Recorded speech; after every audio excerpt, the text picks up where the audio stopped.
Yo, what's up? I'm back. I'm sweaty. I didn't get to eat lunch, but I'm back. Isn't that exciting? Aren't you excited to be back? Anyway, the trial should be coming back any second now. We're just waiting for it to begin. I also just got the search warrants for Nexus. That's pretty interesting. There's quite a lot of pages to it, but someone just sent them to me, which is very cool. But yeah, what's up? So we're just waiting for this to begin. The camera's just turned on in the courtroom. So we are just waiting. It's the waiting game, as they say in some way. Man, I'm going to be I need to eat something. I wonder if I can order like Uber Eats or something here. Probably. So again, we're just waiting for this to begin. This morning, it's been kind of interesting so far. How was my workout? I actually recorded it because I was like, I wonder how many people would be interested to see a 20-minute workout and what I do in my 20-minute workout because I only had 20 minutes. So what I need to figure out is how to get it from my phone to my computer. And then from my computer, I'm going to make it all into like 2 minutes. You know? Thank you, everyone. Please be seated. Here it is, though. Whoops, wrong fucking button. She looks mad. It was a rough lunch period. All right, we are. Oh, let's get all of our audio on. All right, we are back on the record. It is 1:07 p.m.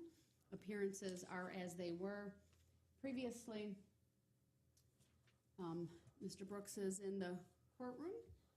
He is in jail attire, as that is his choice.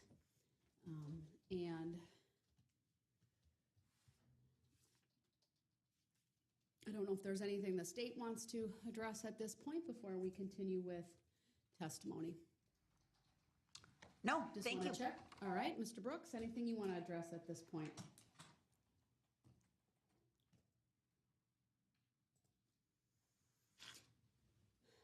It's hard for me to see his head. He's bent over, but I thought I saw him shaking his head.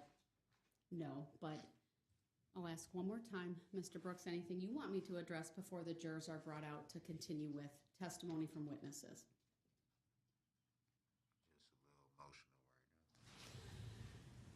I fixed it for you. Sorry. Let's bring the jury out. We'll continue. I presume the state has a witness available. We do. All right. Thank you.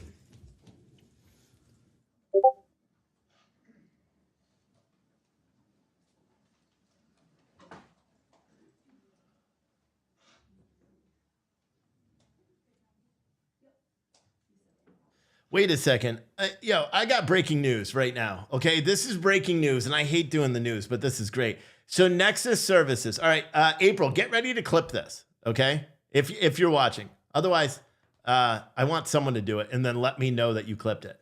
Nexus Services, a company based out of Northern Virginia. Okay, they happen to be suing us or me personally for defamation of character for reporting what is now coming out as true. Anyway.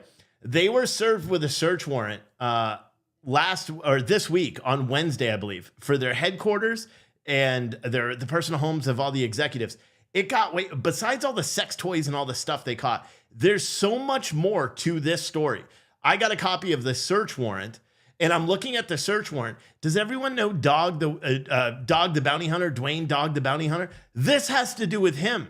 He filed a complaint because his QuickBooks was hacked, and apparently all of the information that was stored in QuickBooks was hacked, and the physical address, the email, the contact information was changed to the executive of Nexus Services, Richard Moore. Dog the Bounty Hunter, his information was hacked apparently, and they got grounds to do this search warrant based in part for that, because Dog the Bounty Hunter was hacked, and apparently they tied it to Nexus Services. This is crazy. This story is insane. You don't even need to clip that. I'm going to do a whole nother show just about that, because this is huge. I haven't even finished reading. That was only the first page of the search warrant. Anyway, back to the trial. Sorry about that.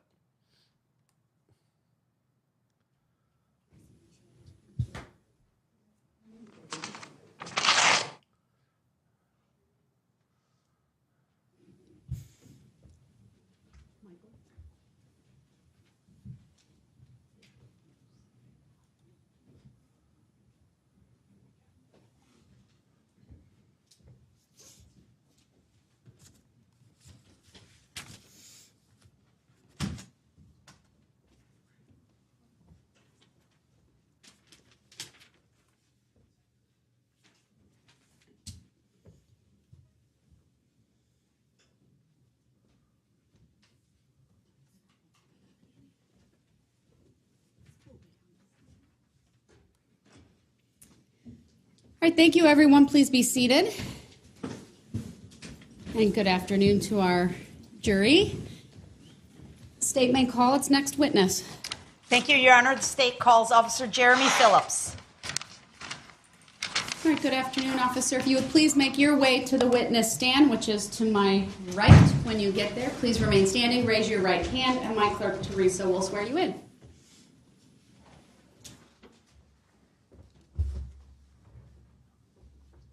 Do you solemnly swear that the testimony you're about to give shall be the truth, the whole truth, and nothing but the truth, so help you God? I do.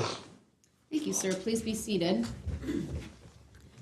First thing I will ask you to do is to state your first and last names for the record and spell each. My first name is Jeremy, spelled Jeremy. My last name is Phillips, Phillipps. Thank you. Go ahead, your witness. Thank you. How are you employed, sir? I'm employed with the City of Waukesha Police Department. And how long have you worked in law enforcement? I've been in law enforcement for a total of 14 years next month. All with the City of Waukesha? I have about 5 months with the City of Dodgeville Police Department in Wisconsin. The rest has been with the City of Waukesha. All right. Sir, I'd like to direct your attention to the date of November 21 of 2021, please. Were you working that afternoon?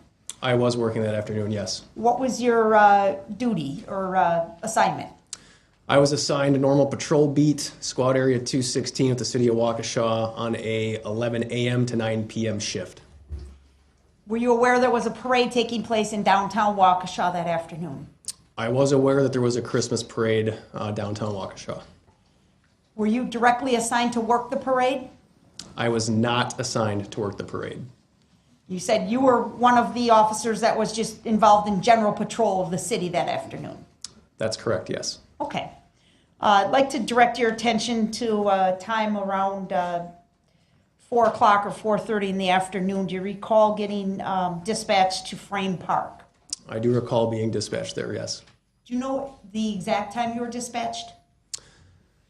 I believe it was 4:52 p.m. approximately there. Okay. And where is Frame Park located?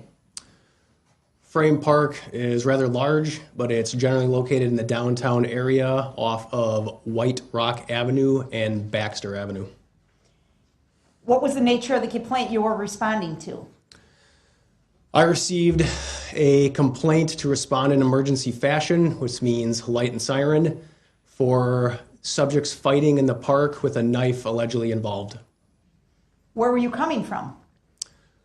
I was in the patrol area of East Moreland, roughly at East Main Street at the time, and that's where I was responding from. Was Main Street shut down at the time for the parade? Main Street, where I was responding from, was not, no. Okay. I guess let me ask a better question. Were you able to travel along Main Street to get to Frame Park?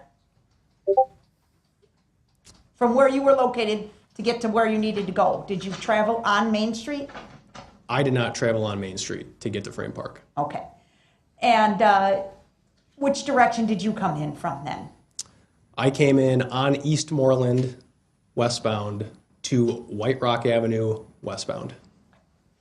And as you approached the area, could you see individuals associated with the parade? Yes, I could, as I neared the vicinity. What do you remember seeing? As I neared the vicinity of White Rock Avenue at Baxter, directly in front of me appeared to be a unmarked patrol vehicle, silver in color, which was blocking the roadway at White Rock Avenue and Hartwell Avenue. And I believe off to the side, I could also see a marked patrol vehicle. Could you see any floats or people participating in the parade?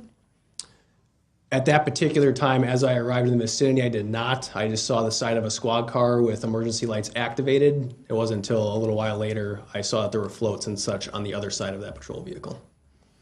The silver colored SUV with lights, red and blue lights activated, do you know whose squad car that was? That belonged to Sergeant Dave Warner. Where did you go? When I arrived to the area, initial dispatch information stated that this alleged fight involving a knife was somewhere in the vicinity of the Schutze building where the boat ramp was. Based on my training and experience of that vicinity, I know that the boat rental checkout is on the back side of the Schutze building. So that's the initial area I responded to and where my attention was drawn to. This time, Your Honor, I'm going to ask your permission to put up Exhibit 1, which is the map of the area we've been working off of. Permission granted. Yes.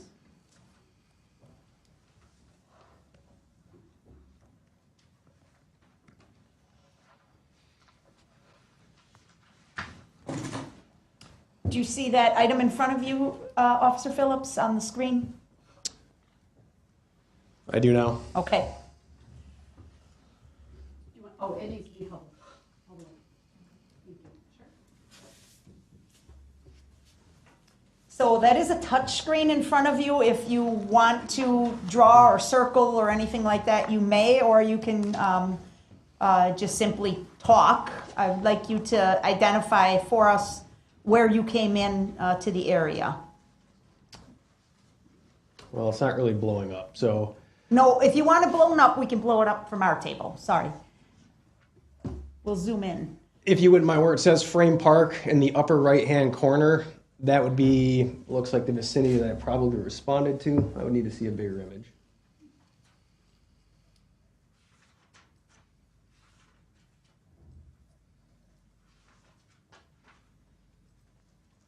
Is that good?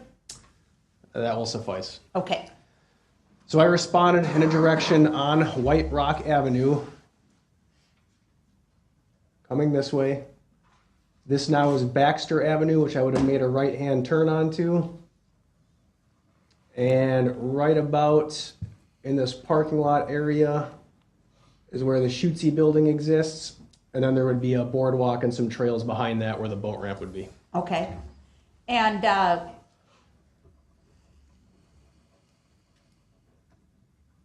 you drove in that area first, right? Correct. What were you looking for? At that time, I was looking for anybody suspicious that may be involved in a fight, somebody carrying a weapon, somebody that might have been battered and bruised or obviously injured or in need of help. Okay. Did you see anybody? I did not. Did you drive around a little bit? I drove around in the parking lot of the Schutze building. There was another officer already on scene who, from my understanding, was already on foot in and around the vicinity of the Schutze building and advised that they could not find anybody at the Schutze building. Okay. Officer Phillips, do you see White Rock School on this map? I do, yes. Could you put an X on White Rock School? White Rock School is this elongated building right here, so we'll draw a large X through it. Okay. And you said the roadway running parallel to White Rock to the north is Baxter? Correct. Okay. And Baxter is the road closest to the river. There's no other roads that run along the river there. Just like a walking path or something, correct? Correct. Okay. Another officer's out on foot. What do you do? At this point, the officer came over the radio and stated he could not find anybody in the vicinity. I was listening and monitoring the radio, and at some point, what I thought was a reserve officer came over and said that they were speaking with a couple of subjects potentially involved. So at that time, I got on the radio and said I was going to attempt to meet with the caller because I didn't exactly know who this reserve officer was speaking to, how many subjects were involved, if they were actually involved or just a witness to the situation. All of that information was completely unbeknownst to me, so I decided I should probably go meet with a reserve officer and figure out who these subjects are and what the involvement was. This reserve officer was working as part of the parade, is that right? He was in the vicinity right at Sergeant Dave Warner's location. Okay. So did you drive down there?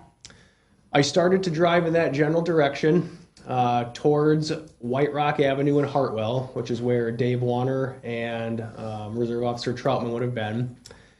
Before I could fully reach that intersection, there was approximately 3 subjects off to my right-hand side on the sidewalk that were yelling, screaming, and waving, like flagging me down. The way that they were doing this, they appeared to be in distress. They appeared that they needed immediate help, and certainly appeared that they needed to speak with somebody in law enforcement. Can you put a small X on the map in the approximate area where you met up with these 3 individuals, or they were waving at you? It would have been about halfway between Baxter and where Sergeant Warner's squad was parked. So again, this is going to be an approximation, but I'm going to put that X right about here. Okay. So I assume you pulled over. I pulled over, I rolled down my passenger window, and 2 of the subjects started yelling that their friend had been assaulted.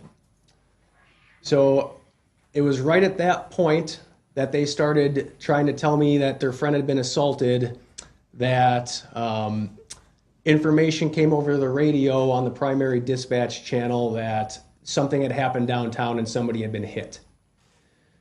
So at that point, my attention started to get a little bit diverted because hearing that on the radio is not something that just happens every day. That perks you up pretty quickly to figure out, that could be a serious injury, that could be more officers needed, something to that effect. So that took my attention away briefly. As I looked back at the subjects, they started to again say that their friend had been assaulted. So I said, hold on, let me pull over so I can get out so I can speak with you directly in person and figure out what was going on. I pulled my squad over. Yep, go ahead, I'm sorry. Okay. I pulled my squad over. I exited my driver's side of the vehicle, came around to the front of my vehicle when a short black female who was wearing what appeared to be a blue coat and blue jeans walked in the front of my patrol vehicle. There was 2 other subjects that were with her, and they started to indicate that she had been assaulted by a boyfriend of some type. I started to talk to the female who had the blue coat on, and I said, well, what happened? Who is this person? And she tried to downplay what happened. She didn't want to be cooperative. She made comments to the effect of, nothing happened. It was just a verbal argument. I'm fine. I just want to leave. Did you see any injury on her?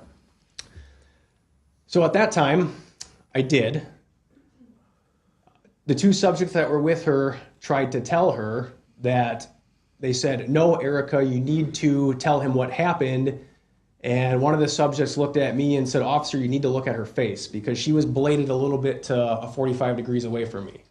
So I kind of stepped and looked a little bit to the side, and I could see that her face was swollen. There was obvious bruising on it. She had an obvious black eye on one side of her face. The other eye also looked like it was swollen, but it was appear that she had facial injuries that were obvious. You said they referred to this person by the name of Erica, is that right? Yes. Did you eventually ask this person for her name? I did eventually ask for her name, yes. What did she tell you? She told me that her full name was Erica Patterson and that her date of birth was 10/7 of 1990. Okay. And were you going to investigate her complaint further? I was attempting to investigate the complaint further, yes. And then what happened? So as I was speaking to this woman who identified herself as Erica, along with the 2 other people that were with her who I did not identify, the calls on the radio at that point were 1078 after 1078 after 1078. Okay, what does that mean? So 1078 in law enforcement jargon is officer needs immediate assistance right now, all available units. As that was being called multiple times, other people were coming on the radio and stating there were subjects down in the street, then it was 10 people down, then it was 15, then it was to 30 or 40. And I had to make a decision at that point, speaking with the subjects, particularly the one who appeared to be involved and the most injured, who was not being cooperative with me, that the greater danger and the clear and present threat that was happening downtown had to draw my attention. I had to leave. All right. The events that you've described for us so far, are those all captured on your squad video, sir? Yes. And at that time, in November of 2021, were you wearing a body camera? I was not wearing a body camera at that time. So you had a video recording device in your squad car, correct? But when you exit your squad, it's no longer recording your activities unless you can be seen on the camera in front of the squad, correct? I have an audio recording device on my person that is synced and connected to my squad exterior windshield camera. Okay. And that camera in your squad is stationary, is that correct, sir? Yes. Okay. Eventually then, do you leave the area where you're speaking with Erica and the other two individuals and go to Main Street? I leave the area. I tell her I'm sorry that I had to go. I went down White Rock, navigated float traffic, went down East Main Street in a westbound direction, and eventually came to East Main Street at Barstow Street, where I exited my patrol vehicle. Okay, I'm gonna ask, oh yes, before I move away from Exhibit 1, could we please get a screenshot, Madam Clerk, of the drawings by Officer Phillips, and then I'm gonna ask to switch to Exhibit 6, please. So for purposes of the record, I believe I'm at 1C for the capturing using the annotation feature. Think we agree with that? Yes.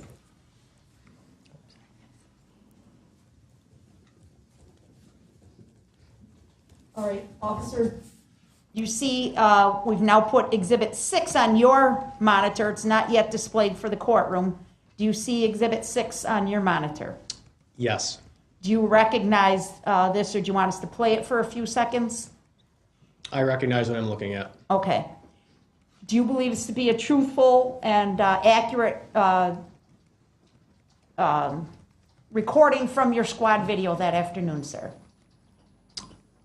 I haven't listened to it at this point, but I would believe if it's from what I'm looking at, it would be accurate to my squad video, yes. Okay. And you ultimately saved your squad video and submitted it to be used as evidence in this case, correct, sir? Yes, I did. All right. And this is a clip from that squad video? It appears to be, yes. Okay. Move to admit and permission to publish Exhibit 6, please. Mr. Brooks, any position on that? Yeah. What is the grounds? We haven't seen what's in the video. Your objection is noted. It is overruled. Exhibit 6 is received. Permission to publish is granted. All right, so for the record, this clip is about 6 minutes long. It exactly ends at the 5:59 mark, but we're going to play it through, Officer Phillips, and I may ask Ms. Gussie to pause at times so you can kind of describe what's going on in the video, but if you can just orient us what we're looking at right now, please, before we start playing. So this is an orientation. This would be White Rock Avenue facing a southwesterly direction that would go directly to Main Street. This right here is Baxter Street. And then what you're looking at on the right-hand corner is White Rock Elementary School. What about way down in the distance? It looks perhaps like it's a church steeple. So you can see what looks like the church steeple down. That's going to be Main Street down there. And particularly of note, you can see what looks to be a silver-colored car in the center of the roadway. That is Sergeant Warner's unmarked SUV patrol vehicle. Okay, now I'd just like to make a record when he was pointing and saying this, at least initially he was using his right hand pointing to the roadway that's depicted in the still of this video image. He also said over here, or this is Baxter. You can see about midway in the frame a street sign, and there's a street that intersects. That's where he was pointing to that particular street. Again, I believe that was Baxter. And I believe the rest of his comments comport with the record and don't need further explanation or at least verification by the court. So go ahead. All right, thank you. Okay, we're going to go ahead and start to play. We're at the 0 mark right now.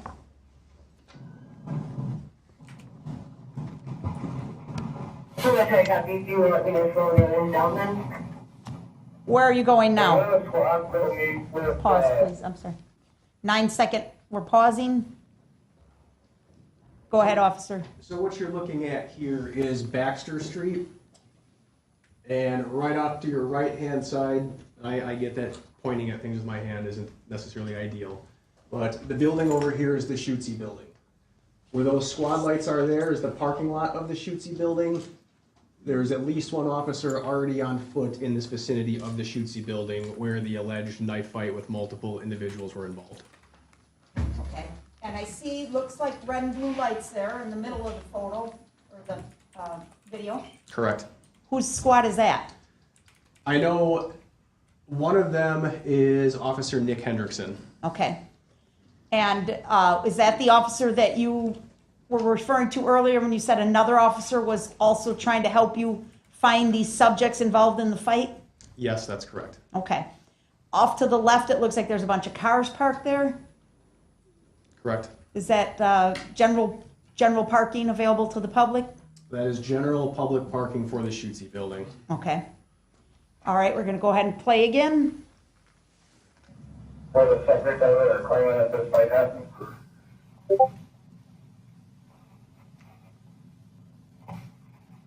And then they were at Hartwell in May with the reserve officer. Are you driving on Baxter now? I am driving down The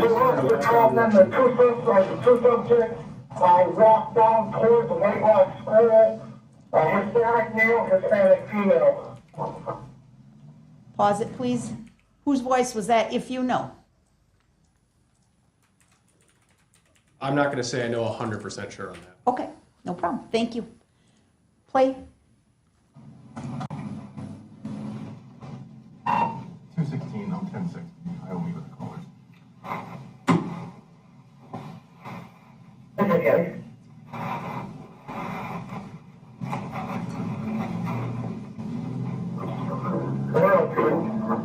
Slow everybody down. I don't see anything resembling what's being reported.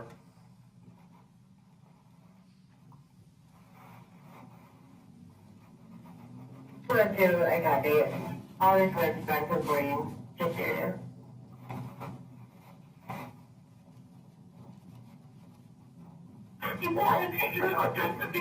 Pause.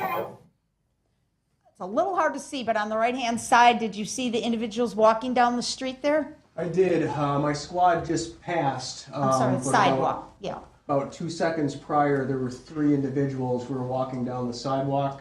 These are the 3 individuals that flagged me down on the passenger side of my car. Okay. Go ahead.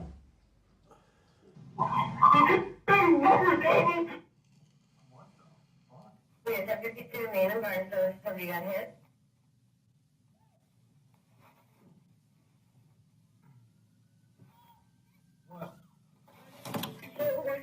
What? Black guy, red SUV, just assaulted my friend in the park.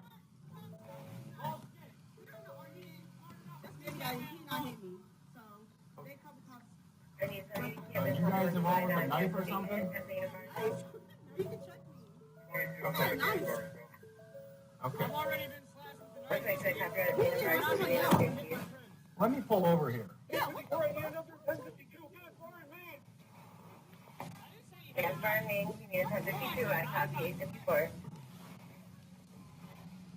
122, out there, car, Bedford, westbound, Main, by subway.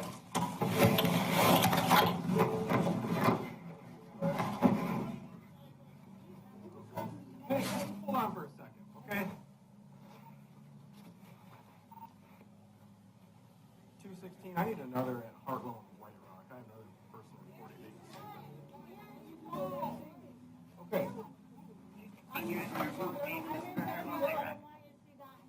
White Rock, Hartwell, White Rock.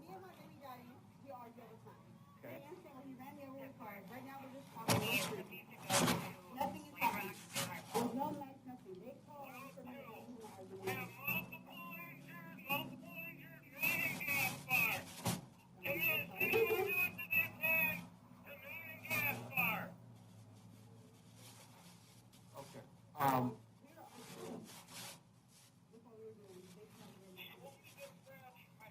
fired, Wisconsin and West. I'm checking for injuries. There was someone running through the parade route at a high rate of speed. 1078.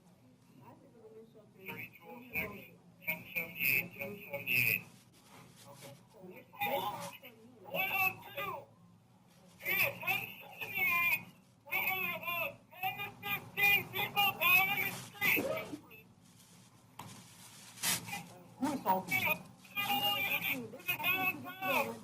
Who ran?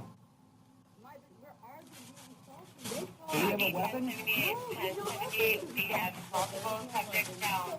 10 to 15 people, main and gas fire. Repeating, main and gas fire, 1078.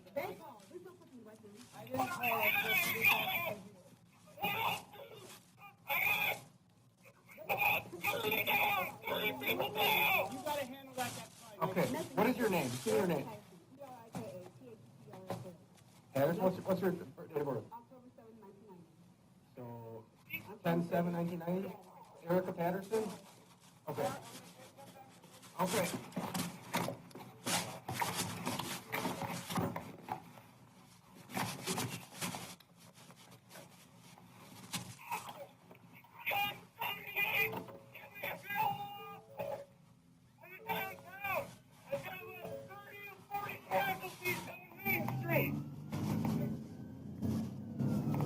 I copy 1078.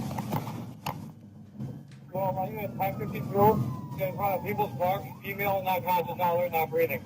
King County, everybody here available now.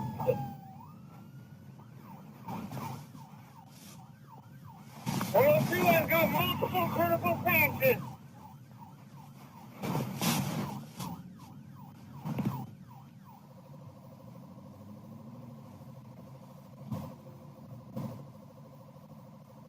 Oh, yeah.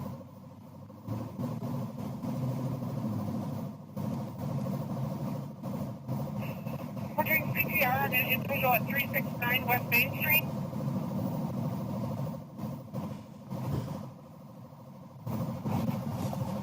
I'm gonna leave this. Unconscious, unresponsive 5-year-old. Oh my god. I can't listen to this. I'm gonna go get food. I'm not gonna be here.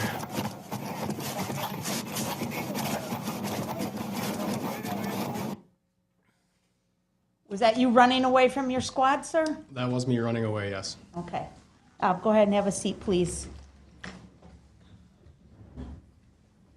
It was a little bit difficult to hear when you asked Erica Patterson who assaulted her. Did she tell you a name? She did not, no. She did not provide you with any names? She did not. Okay. You had her name and her date of birth, and that was it at that point? That's all I could gather before I had to burn out of there as fast as I could. Okay. Now, when you got to Main Street, where'd you go? When I got to Main Street, as most of you probably just saw in the video, I took a westbound direction all the way down to Barstow. There's still floats in the parade. I think there was a lot of people that didn't exactly know what was happening in front of them.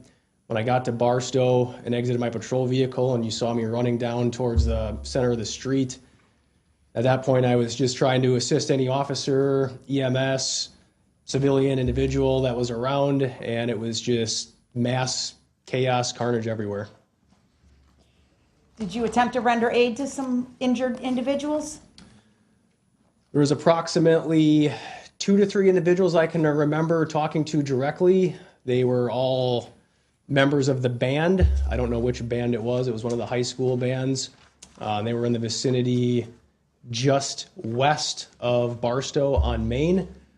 There was a number of them laying in the street, obviously injured. I had face-to-face contact with a few of them laying on the ground. There were parents screaming at me to help their kids. I did what basic measures that I could take as far as emergency life-saving goes.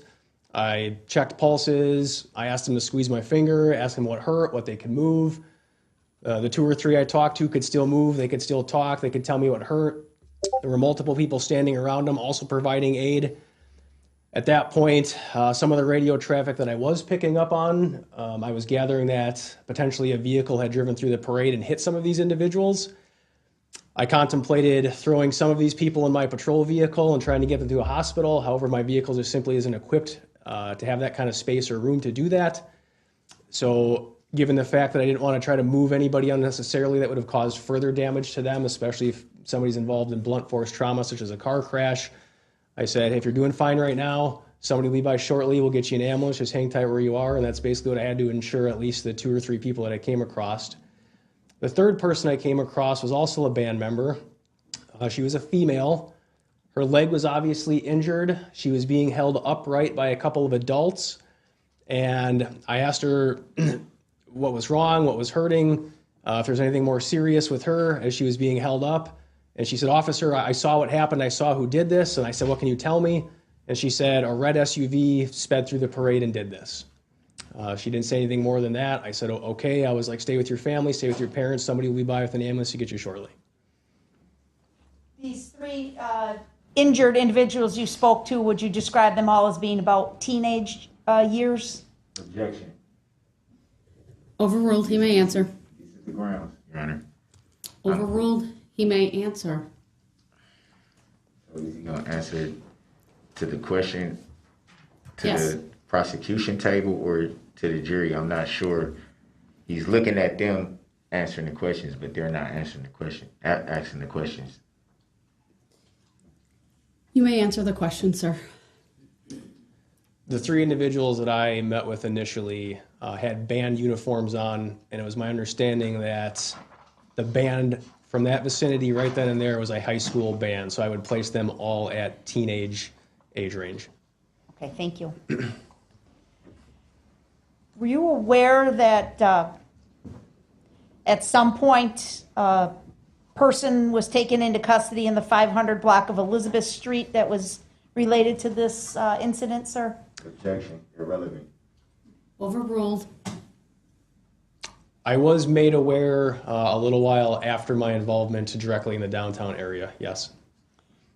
Did you learn the name of the person who had been taken into custody? Yes. What was that name? I knew from radio traffic at the time that it was a Darrell Brooks. I didn't know the date of birth or middle name or anything at that point. Some point later, after the chaos had somewhat settled, did you have an opportunity to go back and try and investigate the initial complaint you had taken from Erica Patterson? Yes, I did. Did you attempt to identify Ms. Patterson fully through police records? I did identify Ms. Patterson fully by positive ID, yes. And did you learn of any complaints that have been filed by Ms. Patterson in the past to other police agencies? Objection, irrelevant. Overruled, he may answer the question that's being posed at this point. I did conduct some more investigation after my involvement in the entire mass casualty incident. When I went back to the police department afterwards, and I was able to verify that Erica Patterson had been involved in other police cases outside of Waukesha. And specifically, could you find anything linking Ms. Patterson to the defendant, Darrell Brooks? Objection, hearsay. Overruled.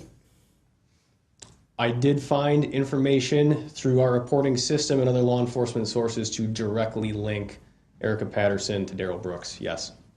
And did that information also directly link Darrell Brooks to a vehicle described as a red SUV? Yes, it did.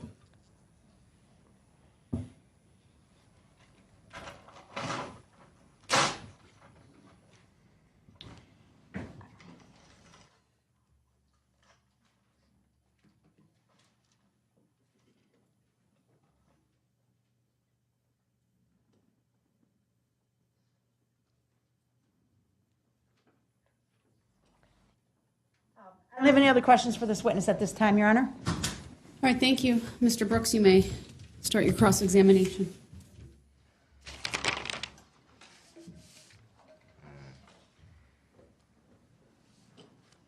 I noticed, Officer Phillips, you are in uniform this afternoon. Were you scheduled to work today? Yes. So it would be fair to say that you would be on duty as of now if you weren't giving testimony in this matter. I would be on duty right now, yes.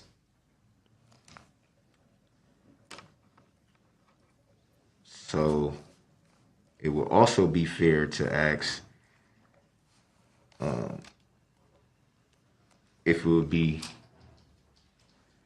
fair to say that you giving testimony right now, you're still getting paid for it? I am currently employed by the City of Waukesha Police Department on a working patrol shift, on a normal shift for myself, yes. So with that,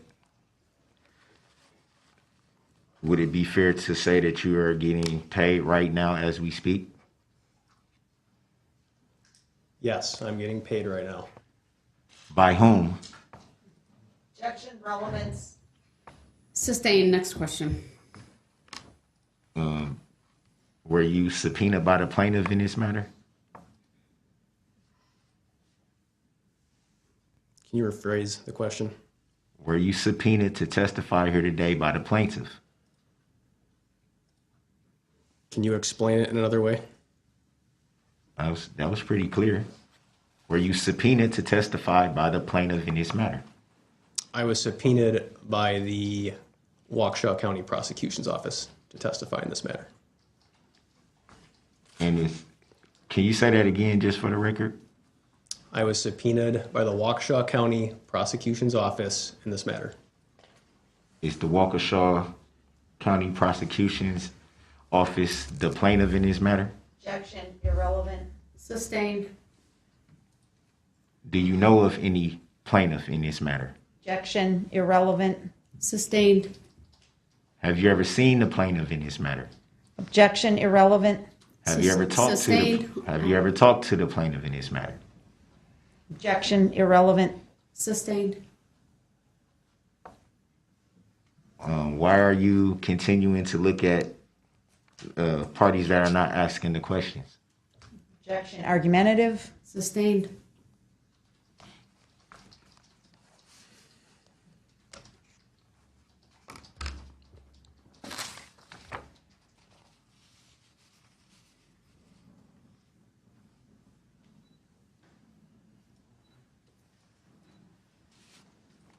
So, in the video, it's kind of hard to hear everything that was said when you pulled over and interviewed the three individuals. Can you give a little more commentary on what was actually said? Can you clarify exactly?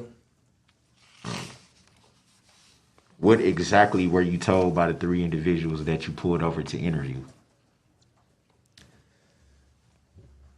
I don't remember or recall exactly what all three individuals said to me, as 1078 and the screams for help by other officials over the radio were directing my attention to figure out what was also going on downtown. What I recall hearing from these individuals is that one of the individuals that was not Erica indicated that their friend had been in a fight or an altercation. So that's when I decided to pull over to try to get more information out of them. Erica, told me that nothing happened, that there was just a verbal altercation, that she wanted nothing to happen and she just wanted to leave. That's when another one of the individuals said, Erica, you need to report what happened. And she still didn't want to.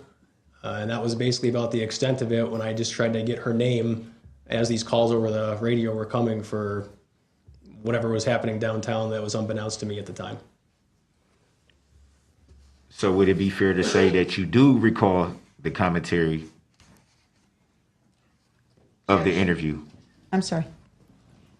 Now I will object as argumentative, Your Honor. Sustained.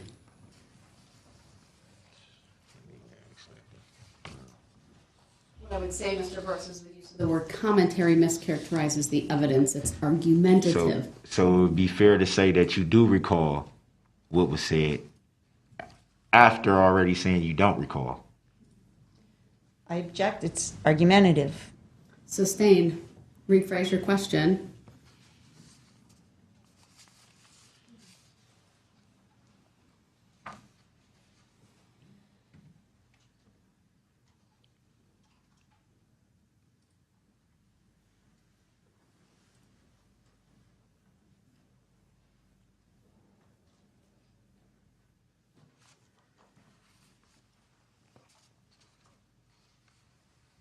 It would be fair to say that you responded to a fight at Frame Park, possibly involving a knife. That'd be fair to say.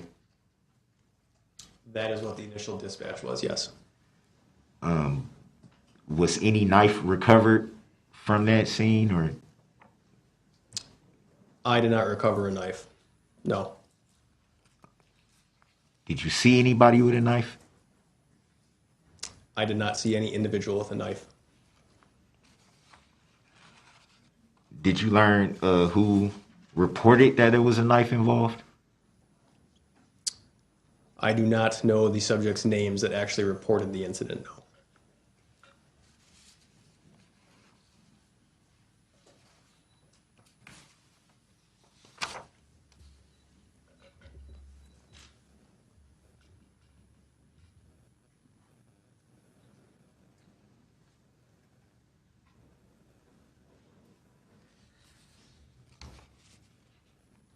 From your recollection, sorry.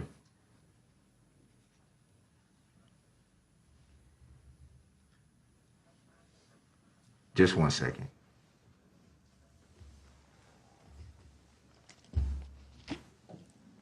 From your recollection, was Erica Patterson being cooperative with the information that she gave you?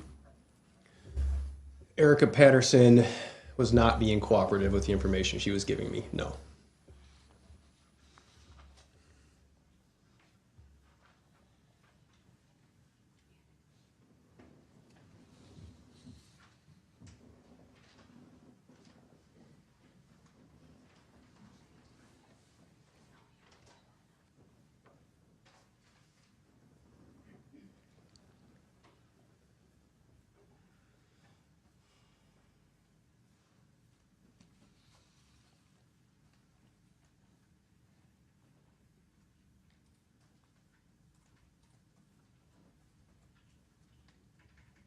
Do you recall if the male individual reported any information to you?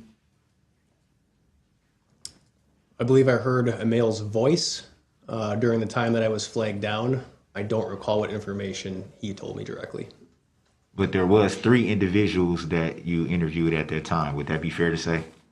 There were 3 individuals present at the time I was flagged down, yes.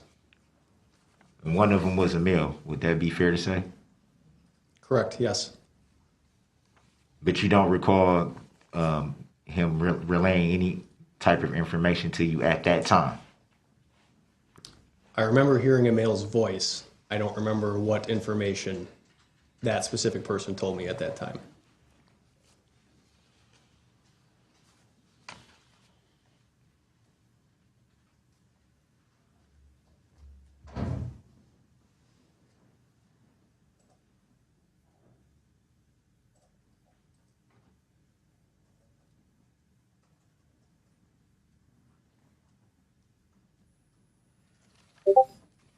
Just so we're clear on the record,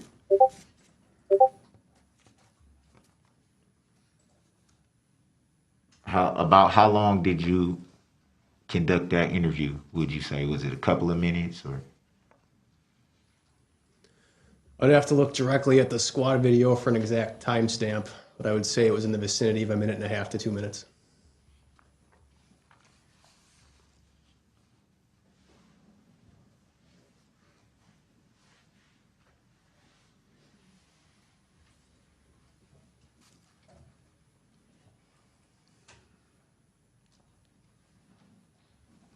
After you interviewed those 3 individuals, did you later gain any more information of the incident that you were investigating at that time? I did not gain any further information regarding the specific fight that I was initially dispatched to, no.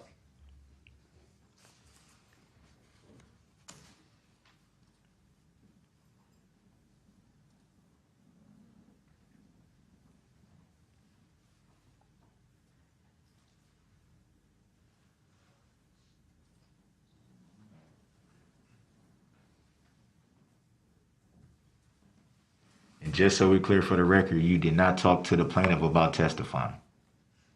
Objection. Vague. Sustained. Did you say vague?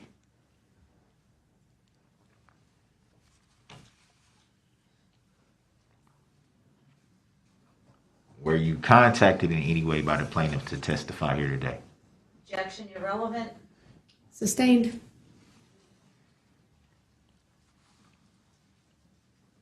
Do you know if there's even a plaintiff in this matter?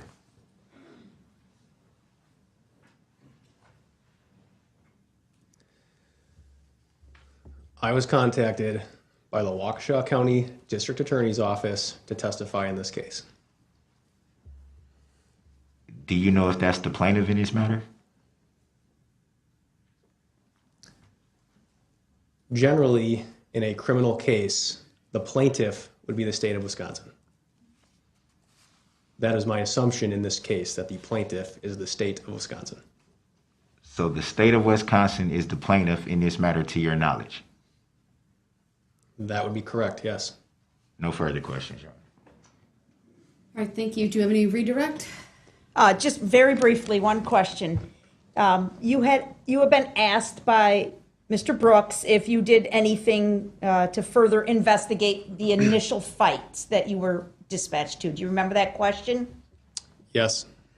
Did you, in fact, relay to detectives who were working on this parade incident the information you had found out about the link between Erica Patterson and Darrell Brooks? Yes. To your knowledge, did detectives then follow up? To my knowledge, it's detectives that followed up on any further investigation regarding the fight itself. Thank you. Nothing else. All right, thank you, sir. You may step down.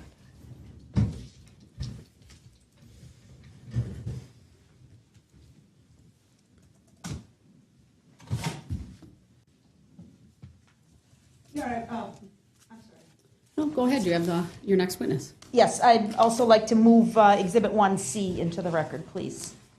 Exhibit 1C is received. Thank you. I'll pay for that, Your Honor. Your objection is noted. Can I state the grounds, if I may? You may. There's a point in the video that was shown, like, during the interview part between the officer and the three individuals where... That's not the exhibit we're talking about. Well... We're talking about 1C, which is the annotations to the map that were made that are captured by the annotation system that the state just moved in and the court received. Okay. I didn't understand what was being referred to. I was going to bring this up, but I wanted to wait. Sir, let's take it up outside the presence of the jury later on. You'll have to remind me later. I've already received the video, which is exhibit number 6. That video has some language in it that you made an order on. So I just want to put that on the record. Something that you ruled on. Sir, we'll take it up outside the presence of the jury. All right? I need to keep going on. Next witness, please. State will call Kyle Edwards. All right, Mr. Edwards, please make your way to the witness stand, which is to my right. It is up a riser. When you get to the witness stand, please remain standing, raise your right hand, and my clerk, Teresa, will swear you in.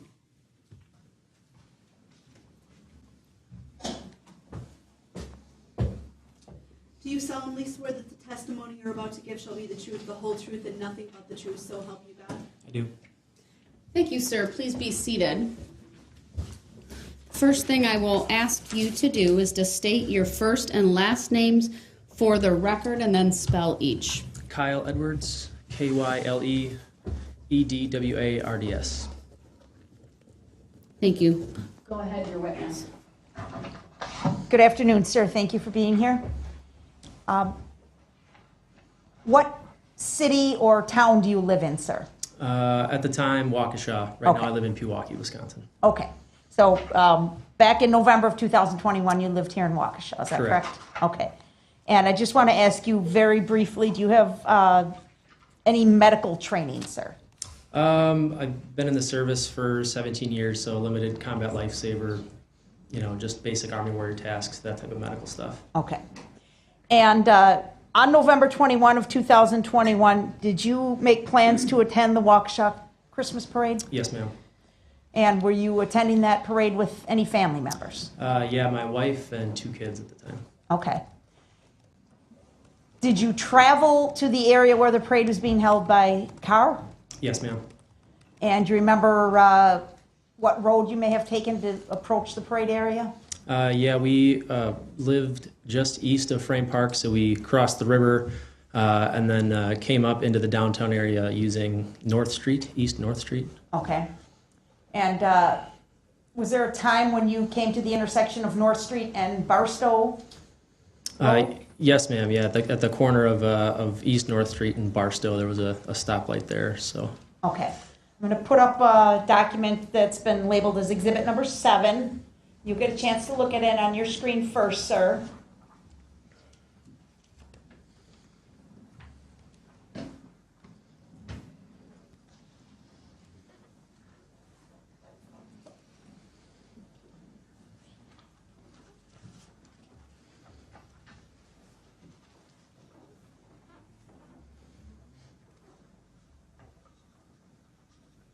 I'm sorry, Madam Clerk, could you, there we go. Thank you. Do you see Exhibit 7 on the screen in front of you, sir? Yes, ma'am. Do you recognize what's shown in Exhibit Number 7? I do, ma'am.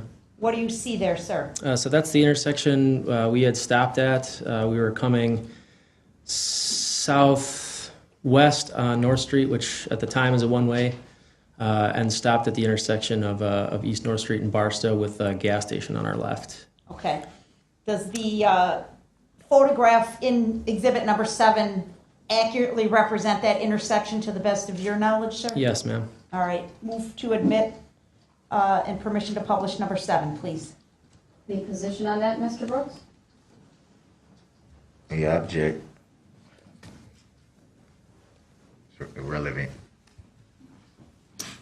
Your objection is noted. It's overruled. Exhibit 7 is received. Permission to publish is granted.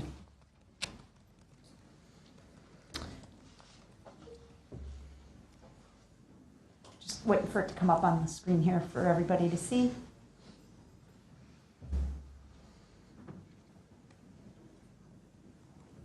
Okay. So the roadway is clearly marked as North Street, and the other roadway is clearly marked as Northwest Barstow Street. Do you see that, sir? Yes, ma'am. And then the big square kind of on the middle right-hand side of the exhibits is the gas station, correct? Yes, ma'am. Okay. This is actually a touch screen in front of you, so I'm going to ask you to please mark with an X where you were positioned on North Street. And North Street is a one-way street, is that correct, sir? Yes, ma'am. What's the direction of travel, if you could mark it in a spot not near where we're going to need to point out other Yeah. things? Yeah, so this is Okay. the one way. Okay, perfect. And what about Barstow Street? Is that one-way or two-way, if you know? I believe it's a two-way. Okay. Yeah. And did you stop at that intersection, sir? That's a controlled intersection? Yes, we were stopped at the red light. Okay. And you were in that left-hand lane. It's two-lane street there? Or 3 lanes, maybe? 2 or 3. There might be. It looks like there's a turn lane there. So. Okay. And so you're stopped at the lane closest to the gas station? That's correct. And what happened as you're sitting there, sir? So about the same time as we were coming up to stop at the stoplight, there was a vehicle that made a left from Barstow onto the wrong way, to go to the wrong way on North Street, and stopped right up against our vehicle. Okay, could you just draw the path of travel that you just described, please? Yeah. What kind of vehicle was this, sir? It was a red SUV, kind of an older model. Do you know maker model specifically or not really? At the time, no. No, Okay. I wouldn't be able to say. Just a red SUV, so. Okay. And you've already indicated that's the wrong way to be going on North Street. Correct, ma'am. Overruled.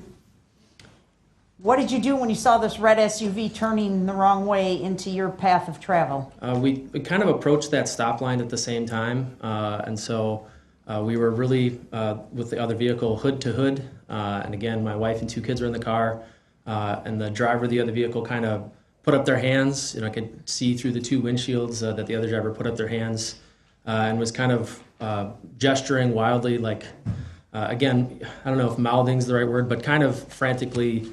It seemed upset at us that we were, either going the wrong way or. So I kind of did the same thing. Just put my hands up and just kind of was confused because we were coming up to a stoplight and then a car had approached us and was hood to hood. Okay. Did you stay parked hood to hood, or what happened?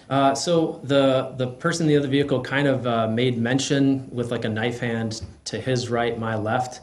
To go in maybe towards the gas station, but he was kind of pointing to go into the driveway of the gas station. So I looked in my rearview mirror. There was no one parked behind me at the time, and other than that vehicle having to maybe back up into the intersection, I could see that they were motioning to go into the driveway of the gas station. Okay. Can you point out the driveway, please, for the jury? Yeah, it's just an open driveway here. Okay. So I put the car in reverse, backed up maybe 5 feet, and then the vehicle drove into the gas station parking lot. Do you know who was driving that car? Again, windshield to windshield, we were somewhat able to identify basic features, but when the car drove into the parking lot, it kind of stopped, positioned itself at an angle, and the driver rolled down the window. Okay. Should I draw where they stopped? Sure. So the vehicle drove in and kind of stopped on a diagonal like this. All right. And you're still stopped at the stoplight Correct. there? Still stopped at the stoplight. Okay. So the other driver rolled down the window of their vehicle. I just, as a reaction, also rolled down the window of my. I don't know why. It's just a reaction of. So the other driver rolled down their window, maybe halfway, and stuck his head out and kind of looked back, and he said, why didn't you get out of the way? And I'm trying to get gas. And I said, well, it's a one-way. Okay. You're going the wrong way down the runway. Well, I'm telling you, I need to get gas. And I go, oh, okay, man. And then it was a green light, and then we proceeded. So. Okay. Do you think you can identify the driver of that red SUV? Yes, I think so. Okay. Yeah. Do you see that person present in this courtroom here? I do, yeah. Your Honor, I'm going to ask that Mr. Brooks be instructed to remove his mask temporarily. Mr. Brooks, you're instructed to take off your mask temporarily and look up, please.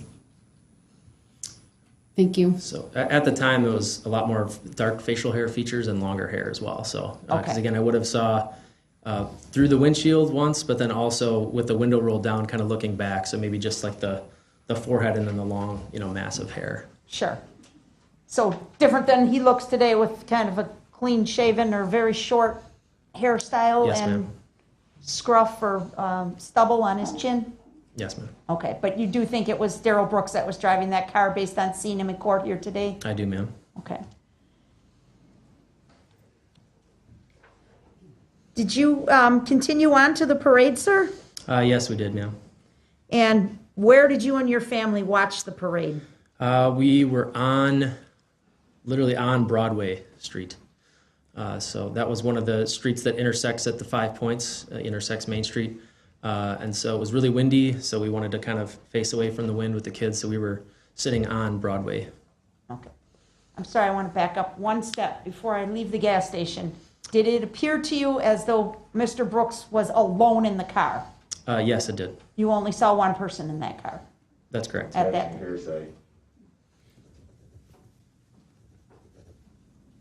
The objection is overruled. His answer may stand. Did you see any black female subjects walking in the area during this time? No, ma'am. Okay. Okay, now let's go back to the parade. You said you were near the 5 Points? Yes, ma'am. And you were kind of positioned in area, try to get out of the wind, right? Not out of the wind, but with our backs to the wind. Yes, Okay. ma'am. It was very windy that night, right? Yes. Objection irrelevant. Overruled. Did you see a red SUV go through the parade as you were watching it, sir? Yes, ma'am. What do you remember seeing, sir? It was from our left. It approached to right. The direct view in front of us, there were no floats or parade participants. It was kind of a gap in the parade entries. Okay. And so the vehicle approached from our left. There was somebody that flew through the air, and then it exited to the right of our perspective, and that's all we saw. So because we were a little bit, maybe a row or two back from the front of the parade, we didn't have a long view of it coming and it leaving. It was kind of an enter the frame of reference and then an exit pretty quickly. Okay. But you did unfortunately see a person flying through the air? Yes, ma'am. Could you tell anything about the person as far as what group or unit they were with? If you know. If you don't know, that's okay. No, it was just dark clothing. Okay. The objection is overruled. His answer may stand. At that point, sir, near that 5 Points intersection, did you hear the horn of the SUV honking as it came through that intersection? No, ma'am. Okay. What did you do next? We folded up our two kids in the chair, in the folding parade, lawn chair, and then got them back to the vehicle pretty quickly. Okay. And then my wife went to drive the kids home, and then I went back to help out with the craziness. So, Okay. Why'd you go back to help? it was just a reaction. I think I'll give credit to my wife. She handed me a couple diapers and a bottle of water and said, you got to go back. So we were right there. Okay. So we went back. And again, you have some limited first aid training, or perhaps more than basic training. You're have some good knowledge from your service in the armed forces, correct? Basic Army wear tasks include medical training. So yes, ma'am. Okay. Were you able to render aid to any individuals on Main Street? There were two, yes. Okay. All right. Thank you, sir. I don't have any other questions for you. Mr. Brooks may have some questions. Mr. Brooks? I'm sorry. Yeah. Thank you, Ms. Basie.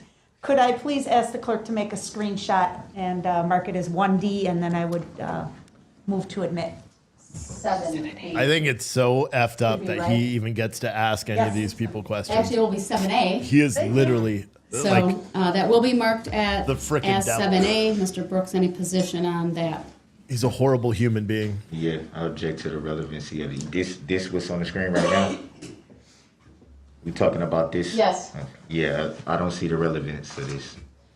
Your objection is noted. It's overruled. The court receives Exhibit 7A. Do you have any questions for this witness? Yes, I do.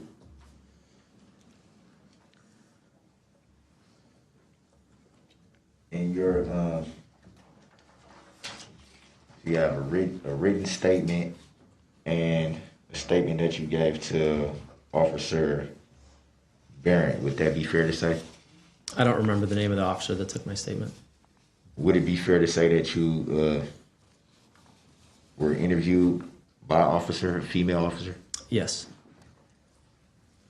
And would it also be fair that you have you gave a written statement to that same officer? I think I signed the statement that she wrote. So it'd be fair to say that the officer wrote down what you told her. Yes. And do you remember the date that interview took place? A couple days after the parade incident. Any reason why it wouldn't have been the same day as the parade? I would assume that they were rendering aid to the victims of the incident, and it took a while to get back to anybody that had called in with any altercations, or not altercations, but interactions.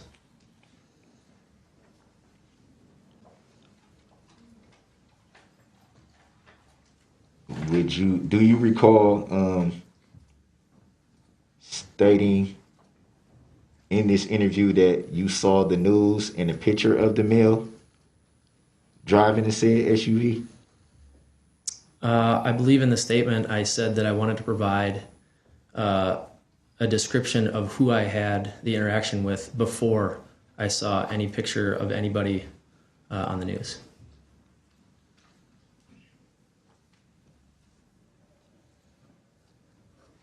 What is this comment?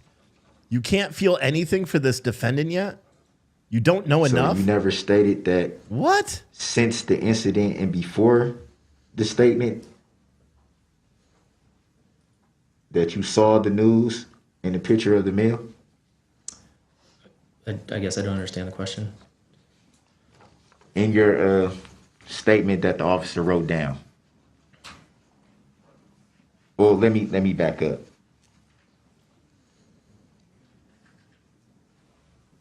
Did you see a picture of the alleged defendant on the news? Yes, but not before I provided the description to the officer. So the description that you gave, would that be the same officer that did the interview? I called the evening of the incident. I called the non-emergency line and provided a description at maybe 10:30 that evening of the event, and then provided the same description to the officer, a few days later.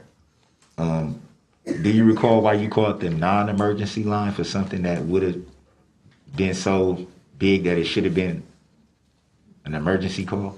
Objection, argumentative. Sustained. Please rephrase the question, Mr. Brooks. Any reason why you would call the non-emergency line?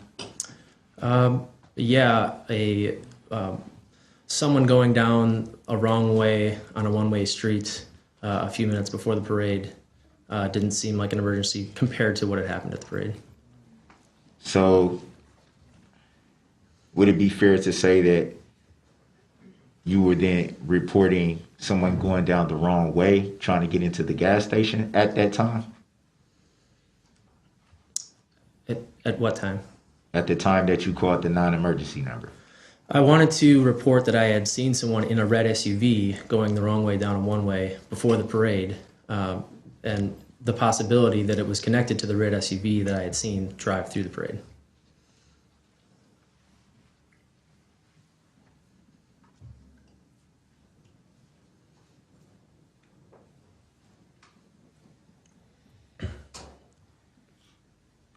So that non-emergency report, as you state, would have been to make a possible connection between the two incidents? I was just reporting what I had seen. So at that time, would it be fair to say you weren't sure if there was a connection?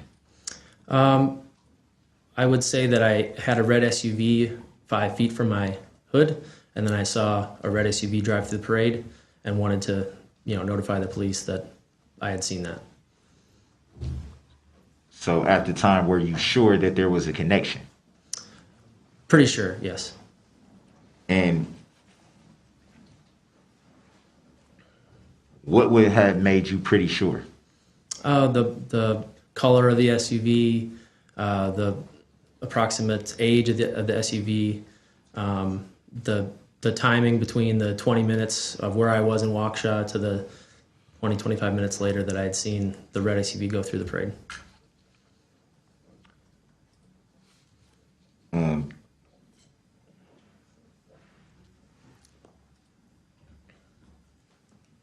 Would it be fair to say that you just described the SUV that made the wrong turn going into the gas station as an older model? I think that was your correct words. Is that fair? Yes.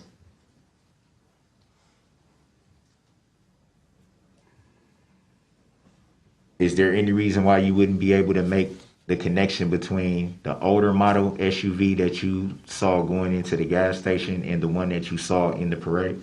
No, they were a similar age. I guess older subjective. I mean, it was a similar age, the one I saw before the parade and the one I saw during the parade. So it'd be fair to say that you weren't exactly sure. I'm pretty sure they were the same vehicle.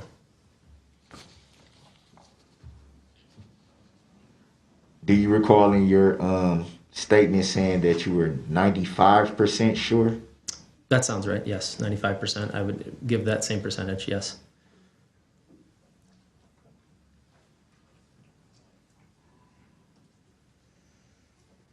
Why not? Why would you not be 100% sure if you say that you believe that they were the same vehicle? Objection, argumentative. Sustained. Please rephrase the question, Mr. Brooks. They're going to end up ending this line of questioning as well. I guess I'll say it like, what put any doubt in your head that they weren't the same vehicle? I wasn't able to see the driver of the person going through the parade because it was moving so fast. So I guess there's a very, very small chance that the red SUV I saw beforehand happened to be a similar year, make, and model and color of the SUV that I saw go through the parade. So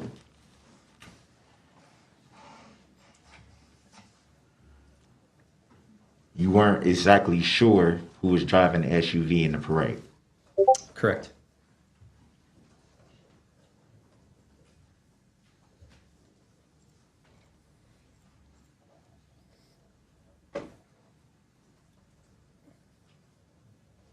Do you recall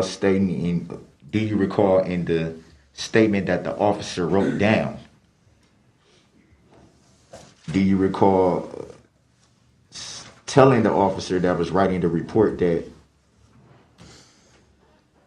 you're 95% sure the male you saw prior to the parade at the gas station was the one driving through the parade route? As far as I would not be able to identify who was driving through the parade route because the vehicle was moving too fast.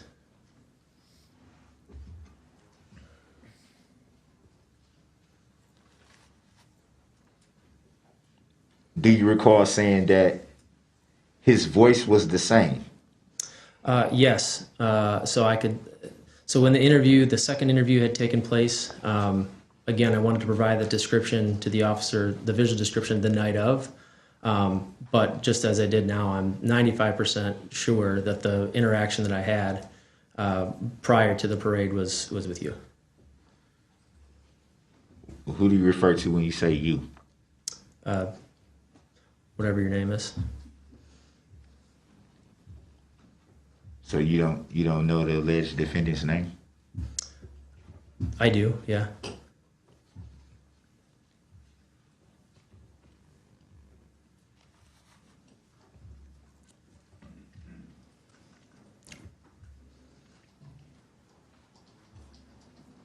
Would it be safe to assume that if you couldn't see who was driving the SUV in the parade route, that you also couldn't identify if it was the same voice? The voice has nothing to do with the driver of the vehicle driving the parade. Again, it was moving too quickly. I wasn't able to identify the driver when I saw the vehicle going through the parade. So would it be safe to assume that you got the description from the news and picture of the person that you seen on the news? The person and the voice that I saw in the news matched who I interacted with prior to the parade.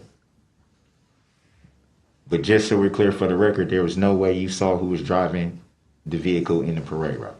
Correct.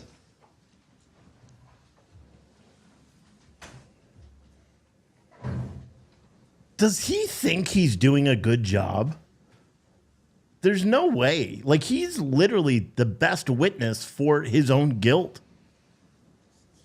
They haven't even watched the parade videos yet. Going back to the interaction at the gas station, do you recall telling the interviewing officer that the driver of that vehicle rolled down the window to say, "I'm almost out of gas"? Yes.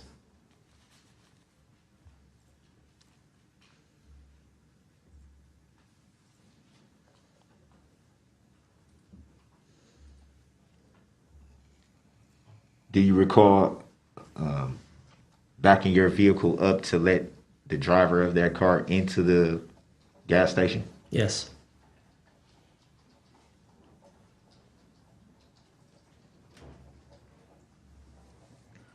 Do you remember how far you backed up? 5 feet. Do you remember telling the reporting officer who was writing down your statement that it was 10 feet? 5 to 10 feet. Was it 5 feet or 10 feet? It was enough to let the vehicle into the gas station. So would it be safe to say that you don't recall? It would be safe to say it's between 5 and 10 feet.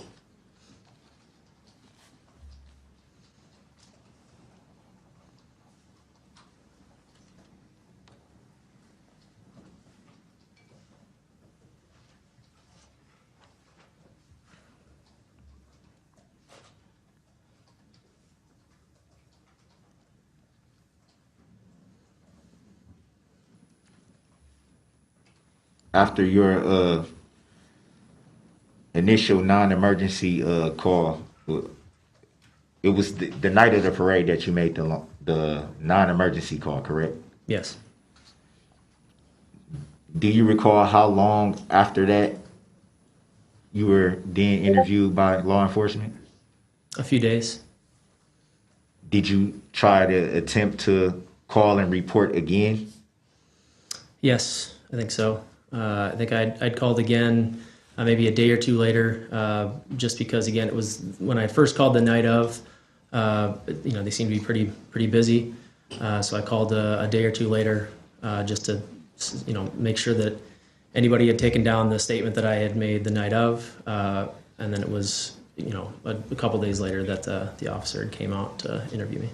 Would it be fair to state that at that time you were still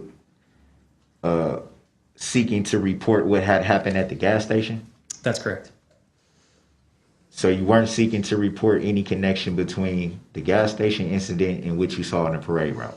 Objection, asked and answered. Overruled. He may answer. I was calling to report what I had seen before the parade. And the second reporting was before you actually were interviewed, correct? Just so we're clear for the record. What do you mean by the second reporting? The second time that you called to make a report about the gas station incident, that was before you ultimately were interviewed by law enforcement. That's correct. The second call was just to make sure that they still had my name, and I didn't really file a formal report that second time. It was just a call to see that they still had my name and contact info, and they had said that an officer would be out eventually to interview.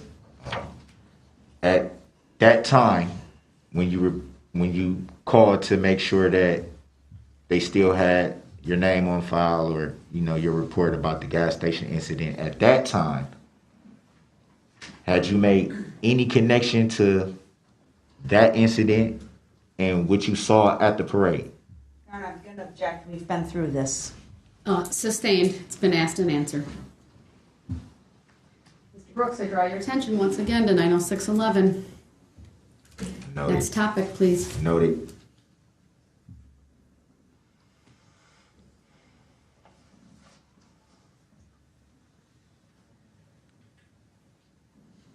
And were you subpoenaed by the state of Wisconsin to testify here today? I was either the state or the county. I received a letter from the county. Did they identify as the plaintiff in this matter? Objection, irrelevant. Sustained. Do you see the state of Wisconsin in the courtroom today? Objection, Your Honor, vague. Sustained.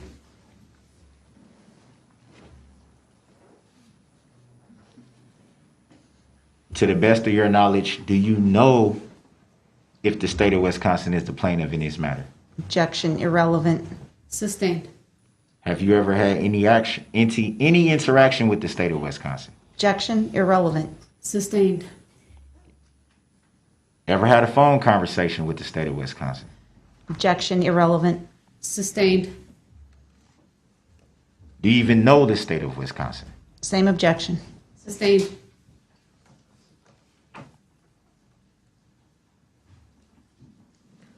Mr. And Brooks, you, new topic, or I'll stop the cross-examination under 90611.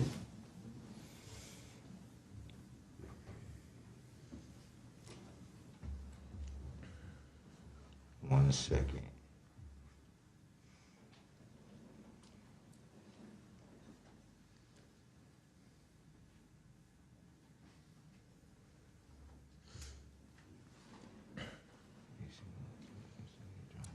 Did you, do you recall how long approximately you were stopped at the red light during the gas station incident?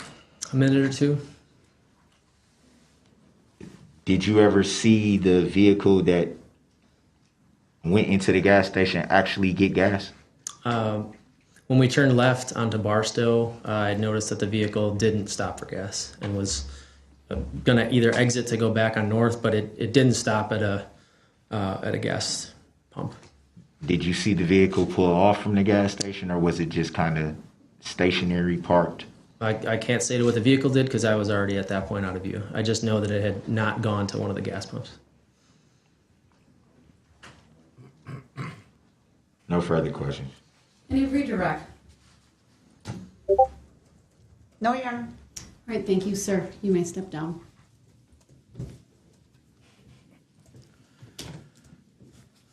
This case is, it's crazy. It's absolutely crazy to me. State may call its next witness, please. It's just crazy that this is even allowed to go. Like, I don't know why the judge didn't just be like, shut it down. You know, but I guess they have to. It's due process, right? It's weird how some people in America get due process while other people do not. Which is just crazy.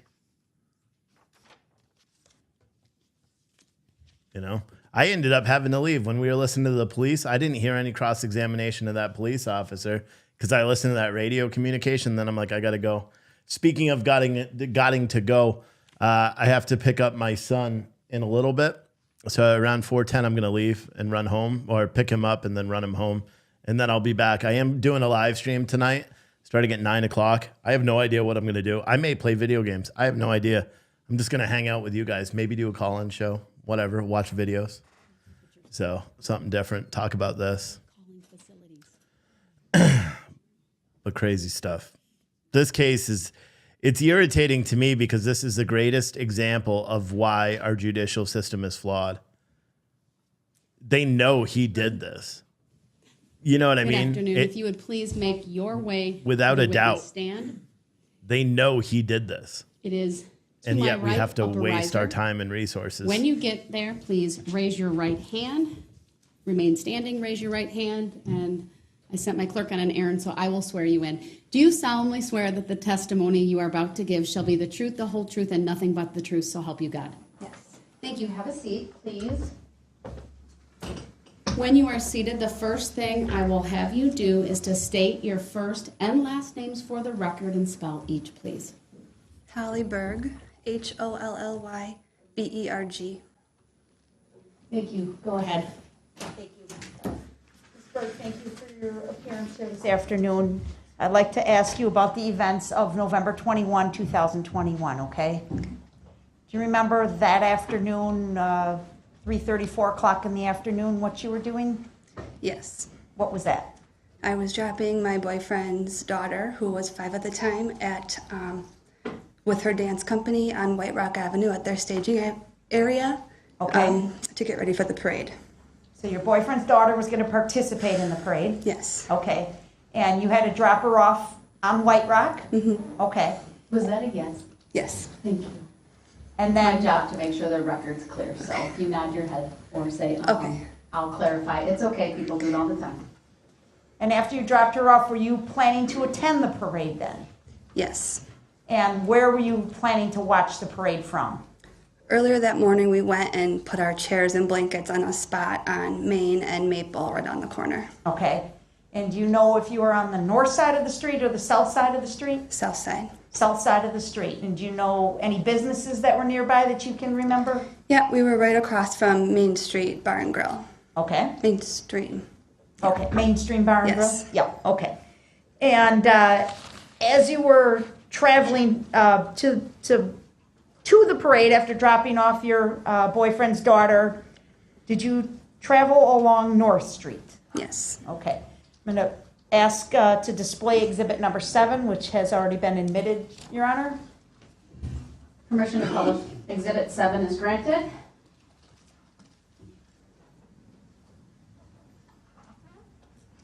All right. So it's up on the big screens. It's also on the monitor in front of you. Okay.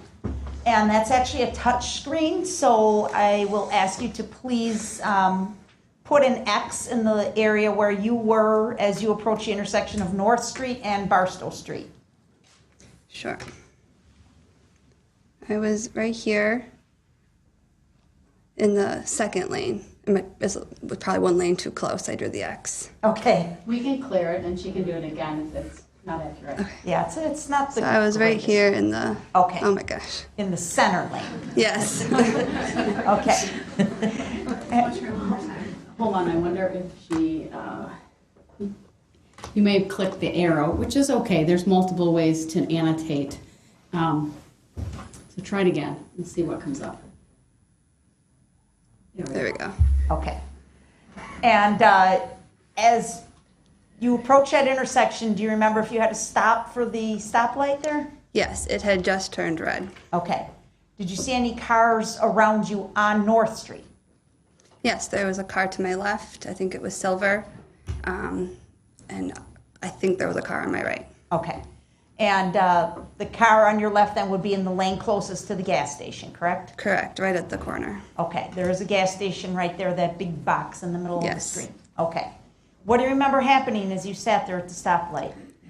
So I stopped at the stoplight, and I immediately saw a red SUV come from down the hill on Barstow, and it turned into North Street to go into the gas station.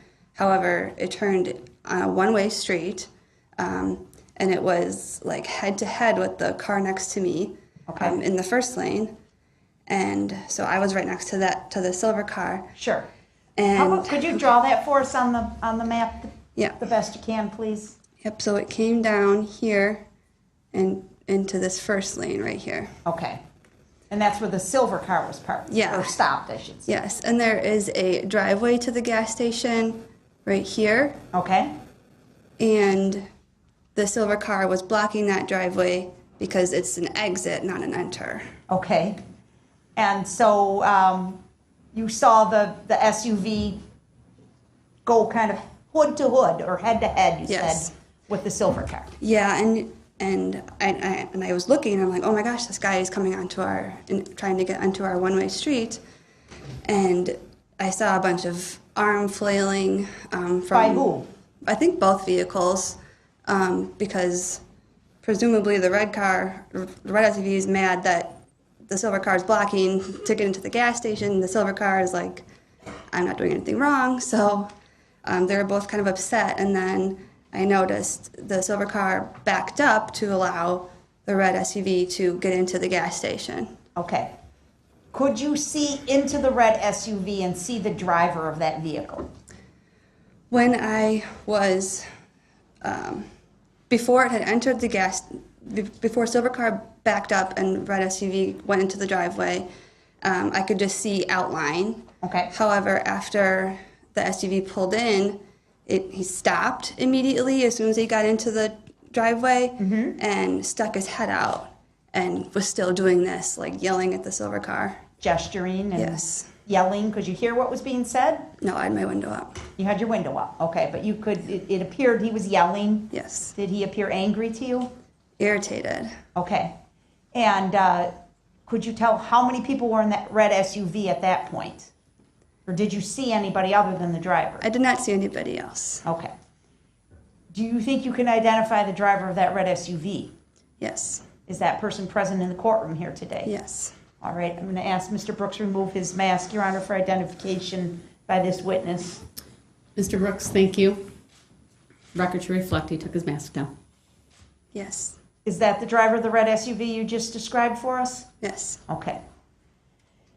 Now, did you eventually go on to the parade? Yes. So right after, 5 seconds after the SUV got in and stuck his head out, then the light turned green and I went and parked my car. Okay. And then met with my family at Okay. the location. Okay. And did you see a red SUV on the parade route? Yes, about 30 minutes into getting there. Okay. So I'm just going to slow down here a little bit, okay? You're doing a great job. Thank you. I just want to ask you now, as you're standing Real quick, Jim on YouTube. He's had 4 psych evals. They all said he was fully competent to stand trial. 4 psych evals. So at first... You didn't hear that because you weren't here, but So there a you group go. had just passed us. I believe it was the Catholic community group. And then there was a large gap. And so I looked to see, what's next. Okay. And saw a red SUV, which I originally thought was part of the parade, in the far right lane of Main Street. But it was going really fast, and I said to myself, why is this going so fast? And then it clicked as soon as it switched over to the far left lane, and then into the group of people right in front of me. And that will be the Catholic community group? I do as far as you know? believe so. Did you see the red SUV strike any people in the Catholic community group? Several. Can you estimate how many? At least 15. Okay. And did, I'm sorry to ask it this way, but did you see anybody actually fly or roll or tumble? Yeah, so originally I heard sounds like thuds, and then it was in the air, like bowling pins. Okay. Did you get a look at the driver of the vehicle as it went through the parade? Yeah, when I had just said it veered to the left and then struck the group of people, it was about probably 6 or 7 feet from where I was standing. Okay. And I saw directly through the driver's window. What did you see? I saw a man focused on the group ahead of him. Is that Darrell Brooks that you saw? Yes. And as soon as that happened, about 10 seconds after, I froze and I said to my mom, who was with me, I just saw that guy at the gas station. And it clicked that it was the same person. You remember exactly that it was the same person? Yes. Okay.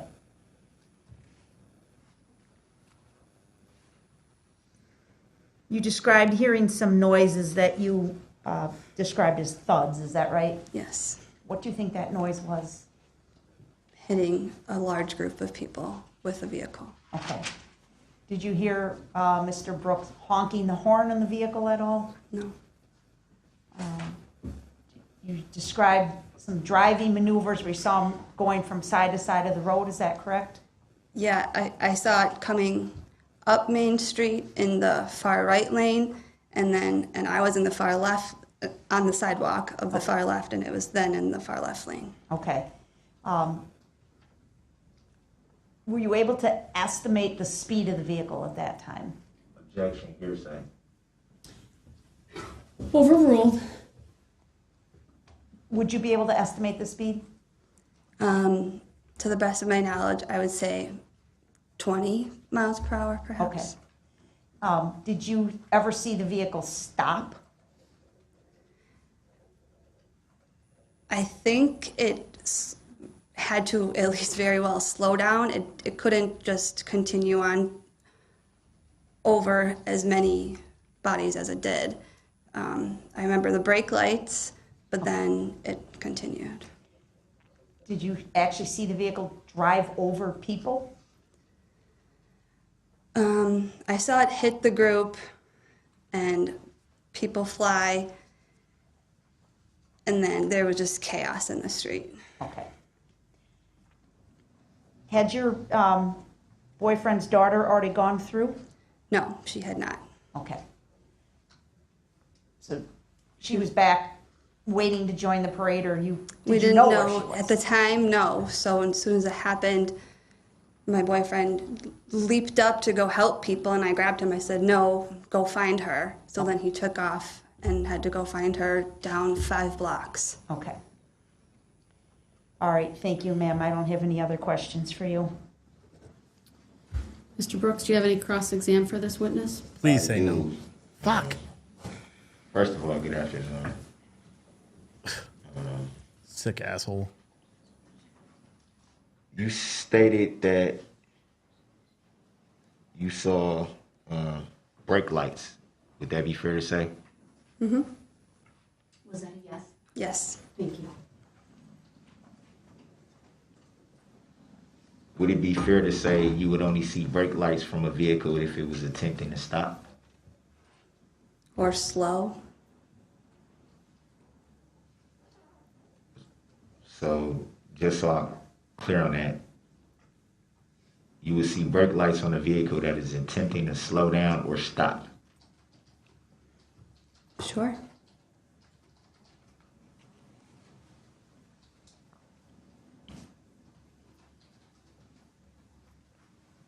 And you stated that you can estimate the speed of the vehicle. I estimated 20 miles per hour.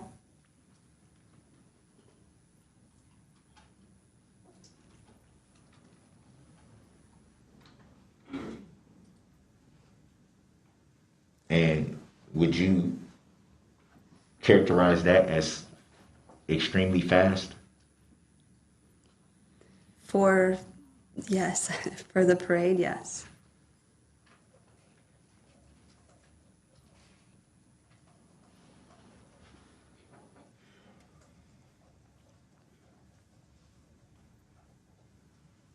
And how did you come to the conclusion of the speed? With how quickly it went from point A to point B in my range of sight.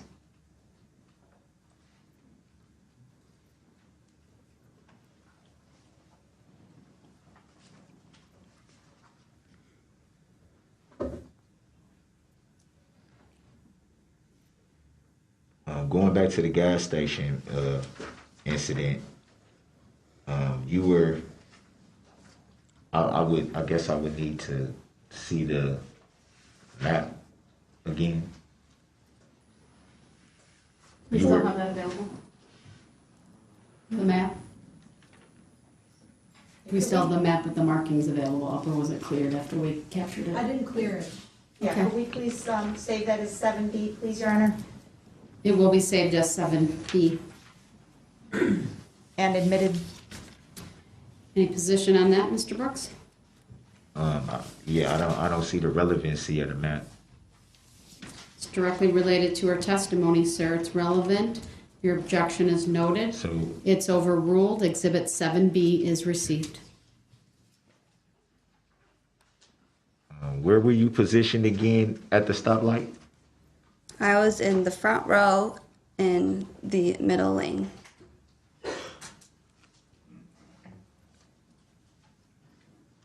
Do you remember if it was a car to your right? I think there was a car to my right.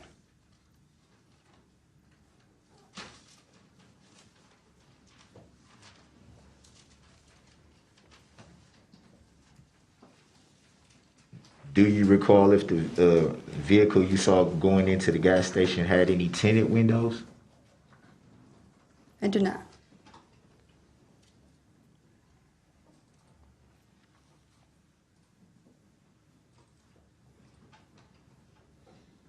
And you stated that you were pretty sure it was only one occupant of that vehicle? Yes, that's all I could see. With all you can see, or are you sure that it was only one occupant? I could see one person. So it'd be fair to say you couldn't see any other seats in the vehicle? I saw one person when it was head to head with the vehicle next to me, the one with the arms in the air, and then I saw one person as he stuck his head out the window once he pulled in. Could you see the passenger seat? I could not from Could you that point. Could you see the back seats? No.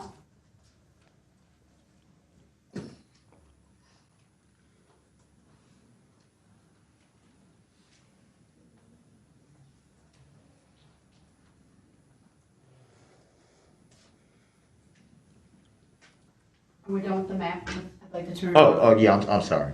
Thank you.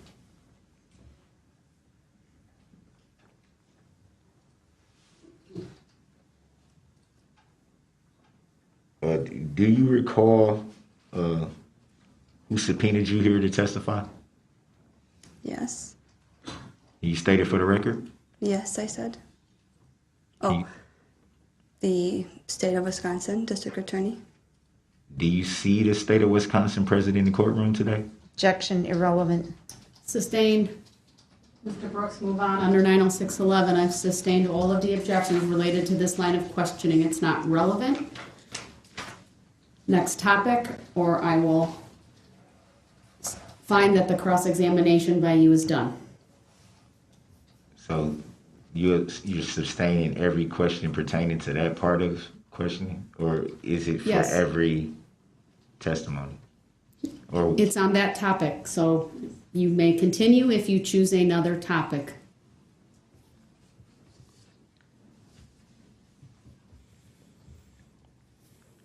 have you ever seen the plaintiff, state of Wisconsin, before?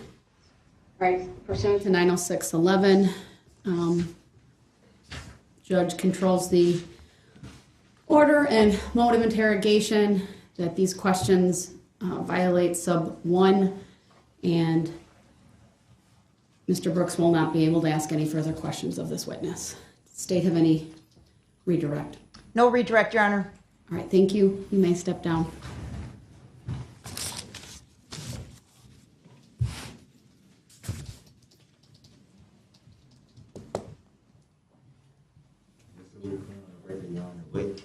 What was Mr. violated? Brooks, I'm not going to address that right now. I think this will be a good time to take our afternoon break. So we'll be, I need to address a couple things with the parties, but as far as the jurors are concerned, about 15 minutes for the afternoon break, give or take. All rise for the jurors, please. Yeah, these questions don't make a lot of sense. I think he's doing because he's making the sovereign citizen argument, and that's why he keeps talking about the state. But it doesn't really make a whole hell of a lot of sense on why he's even doing it. Part of me wants to find out what he's trying to do because I think it's stupid and they're not allowing it, which kind of sucks. But I don't think he should be here's the thing. I believe in due process and all that, but I don't believe he should be able to interview these witnesses. What are they going to do if, oh God. And I know they have witnesses that are children. Is he going to do this to children? Has passed 3 notes to the court. I review them as they come in. At times I put no response needed by the court. I initial it, date it, put the time. These will be uploaded into the file at some point. There was one particular request I do want to take up by Mr. Brooks, and that is at 1:11 p.m. he sent a note to the court indicating, I'm very emotional right now. Can I go to the other court? I responded to that at 1:20 p.m. and I said the court will address this at the next break. Clerk advised to provide a copy of this response to the parties forthwith. I believe she may have provided even the other note, a copy of the other note in my response at that time, but at a minimum, I know my response was copied and provided to the parties. I did note that I saw Mr. Brooks reviewing the papers. They were put on the corner of his table. I wrote down the time. It's not at my fingertips. I'll look for that. But in any event, I did want to address that with you, Mr. Brooks. You've been in the courtroom. You've been meaningfully participating. Are you asking to go to the other courtroom? We went back on the record. I was very emotional at that time. Still very emotional, but I'm attempting as best I can to hold it together.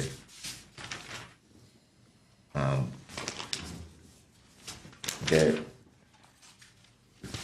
does lead me to, since we are addressing certain things outside the. Well, I'm addressing this first, sir. Are you making a request to go to the other I'm not courtroom? making any requests at this time. Like I just stated, I'm trying my best to hold everything together considering how this day has been. I can't expect anybody else to know what's inside my head to know what I'm going through right now. Nobody knows what's inside your head, you Just leave it right batshit there. crazy piece of Right, garbage. thank you. That is noted for the record.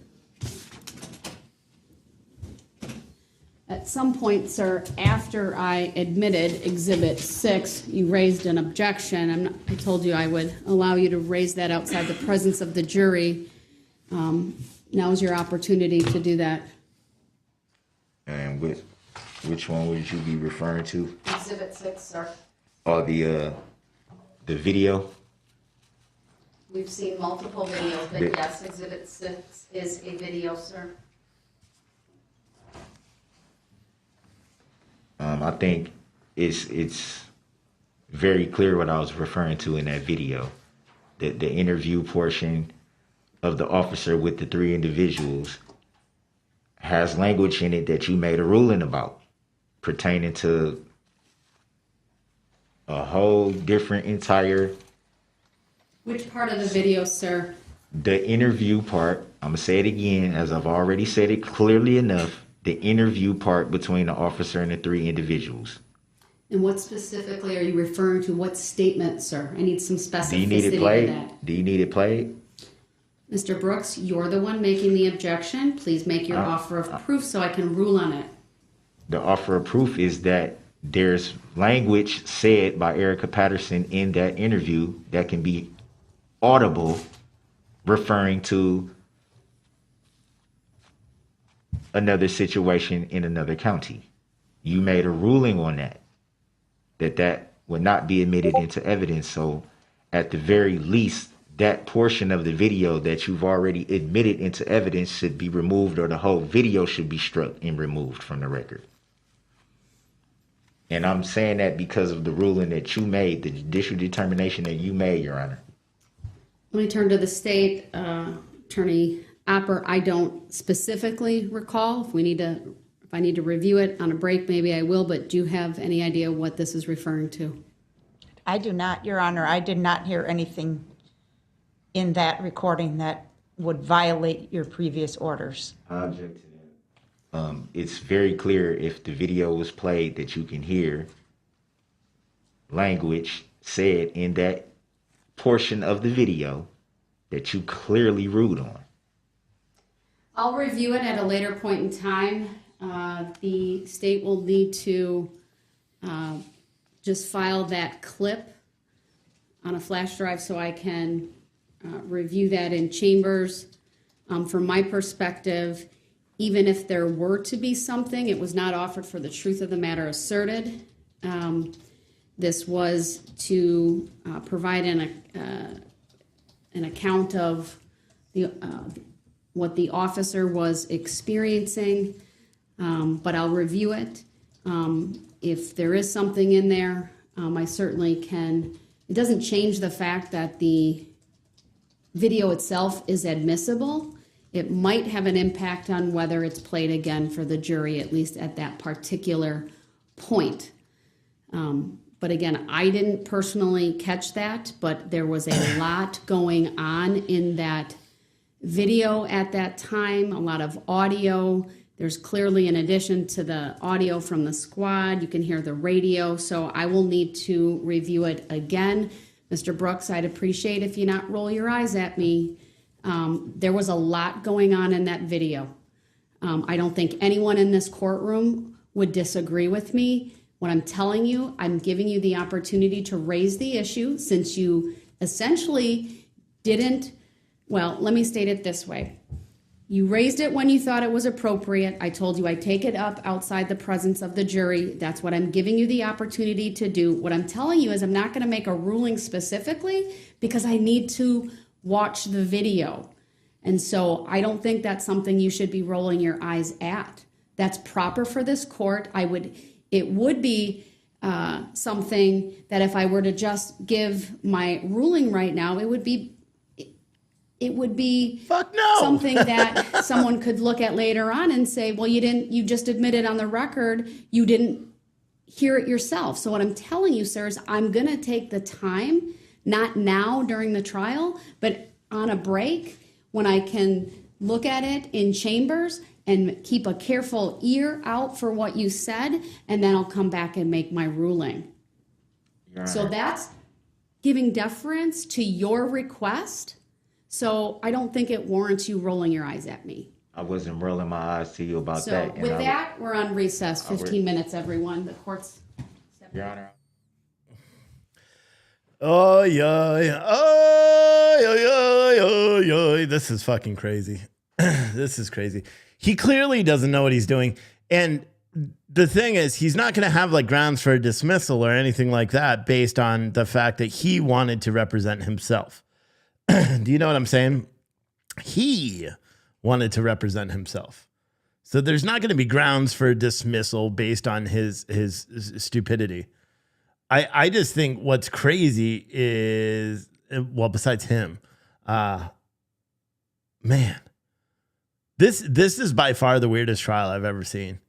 And I think about what it's going to be like when they actually bring up some of the parade victims.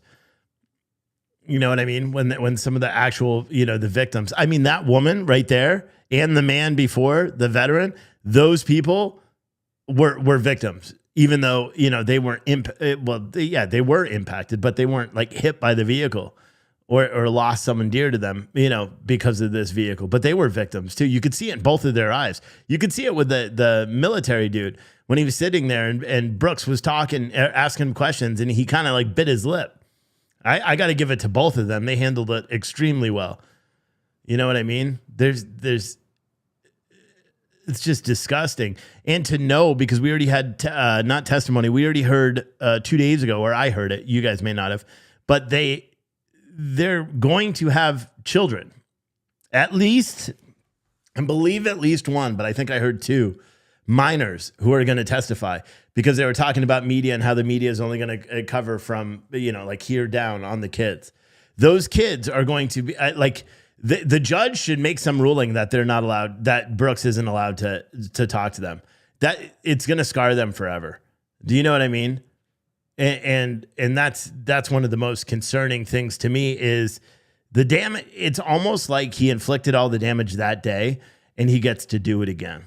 And maybe that's why. Maybe that's why he's representing himself. Because the very worst thing that's going to happen to him here is what's going to happen regardless of whether he has an attorney there or not, because of the facts of the case. The very worst thing to him is he's going to have to spend the rest of his life in prison. There's no death penalty there.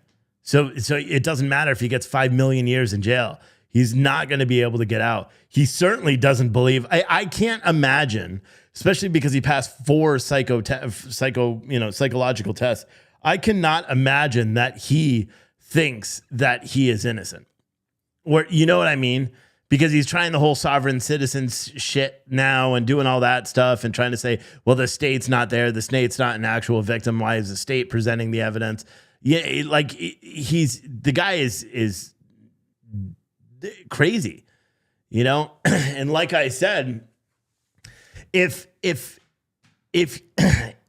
they always talk about how he's intelligent, right? So the prosecution was saying that the judge has made comments about how he's intelligent, he's coherent, blah, blah, blah. What if and my guess is it's all completely a ruse, for him to inflict more damage on people. And all of us are watching it. Yeah, sure. It's mildly entertaining to see someone that is just completely batshit crazy every now and then. That's why people watch TikTok, because there's so many nutbags on TikTok. You know what I mean? And people doing stupid stuff all the time.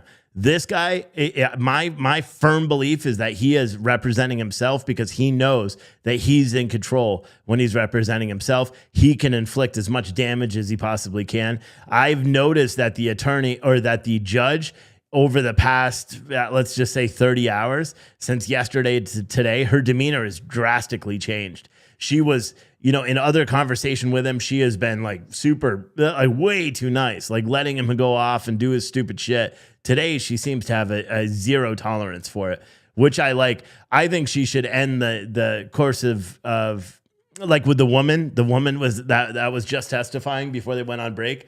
That woman, the judge should have called that shit early. The judge should have been like, we're done. You know what I mean? Instead, he let her go on with the bullshit, or she let him go on with the bullshit questioning for another 10 or 15 minutes before she finally called it. You know, but I'm more concerned about the children. You know, the children that are going to be testifying, and I want to see his face too. I think they can't require him not to wear a mask, but I want to see his face. Like the camera, when the victims are talking about what happened, the camera should be on him. It should be locked on him to see what kind of reaction he has. Because that's how you could tell if someone actually has any emotion whatsoever or any remorse. He's not exhibiting even the slightest bit of remorse at all. At no point has he showed even the slightest bit of remorse. In fact, he's pretending like he wasn't there, that it wasn't him. You know what I mean? When he was crying in the courtroom earlier because he got, you know, roughed up by the sheriffs for trying to hide his negative COVID test, you know, he was crying because it's him. It was probably dawning on him that he's going to jail for the rest of his life and there's nothing he can do. He's tried to do the sovereign citizen. He tried to delay the court case numerous times. He tried to say he had COVID and that's why he couldn't do this or that. He's tried, like, and then sending a note to the nurse or to the judge and saying that he's emotional and wants to go to the other room. Fuck that. Like, the dude should be shackled to the fucking floor. He should be brought in wearing one of those Hannibal Lecter masks, and they should be making a mockery of him. Think about all the lives that are lost because of this guy. He shouldn't have any privilege whatsoever. He shouldn't have any privilege whatsoever. None. He should be shackled. He should be wheeled in. He should be given one free hand that's on a chain so he can move around the papers, and that's all that should happen. The fact that these witnesses have to walk right by him while he's unhandcuffed is outrageous to me. It's insane. If you notice, they're walking in between the state and him. There's no sheriff in between there. There's a sheriff sitting behind him. There's no sheriff there. Like, that's insane. And hopefully, you know, one of the parents or what, you know, someone just says, you know what, fuck this dude. I'm going out in style. You know what I mean? That's why everybody better hope I never get any terminal disease. Because I'll promise you, I'm going out in style. Like pedophiles, you're all done. I'm just going to go right. I mean, they literally make a list for you. You know what I mean? Couldn't be any easier. They literally make a list. But no, I'm just kidding. I'm kidding about all that. Not really. But yeah, you know what I'm saying. Oh, man. It's crazy. This whole thing is just nutty. It's nutty.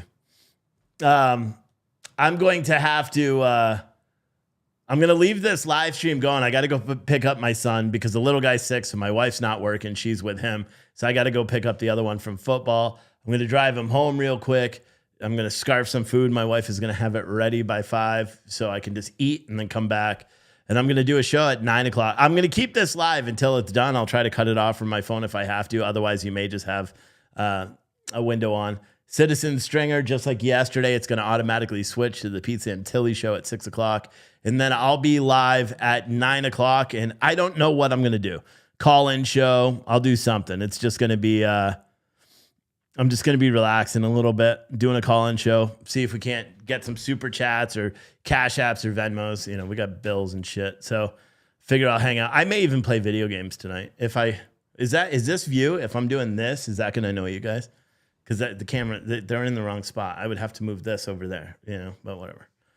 But that's what I'm going to do. So I'm going to throw this back up. We're using a Fox affiliate feed, but for some reason it says Court TV. I guess they're the ones supplying it to everybody. So I'm going to throw this feed up and just leave it live. And if you guys, hey, if you like this show, there's 700 of you watching right now on social media, over 7. If you like it and you like that we're covering it, send a Cash App, Venmo, PayPal, whatever.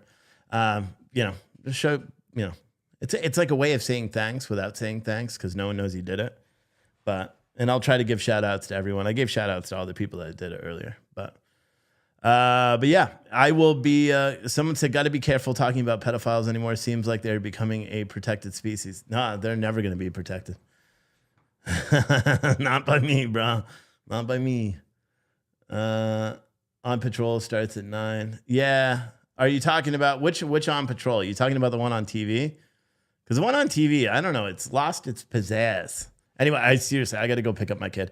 So I will see you guys tonight at 9. If the court actually may still be live, but I'll probably be back here around 5:30 Eastern time, and the court will be still live because that'll be 4:30 for them. So yeah, we'll see you soon. All right, bye. And then I gotta remove this. And if any of the windows pop up like they did yesterday, I will do my best to log in on my phone and close them. If I can't, I can't. All right. Look at this. Oh, wait. Look, as I was leaving. No, I thought it was a fucking super chat, but it was just a Cash App.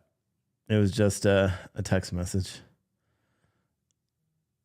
That's all it was. I don't know what all this is.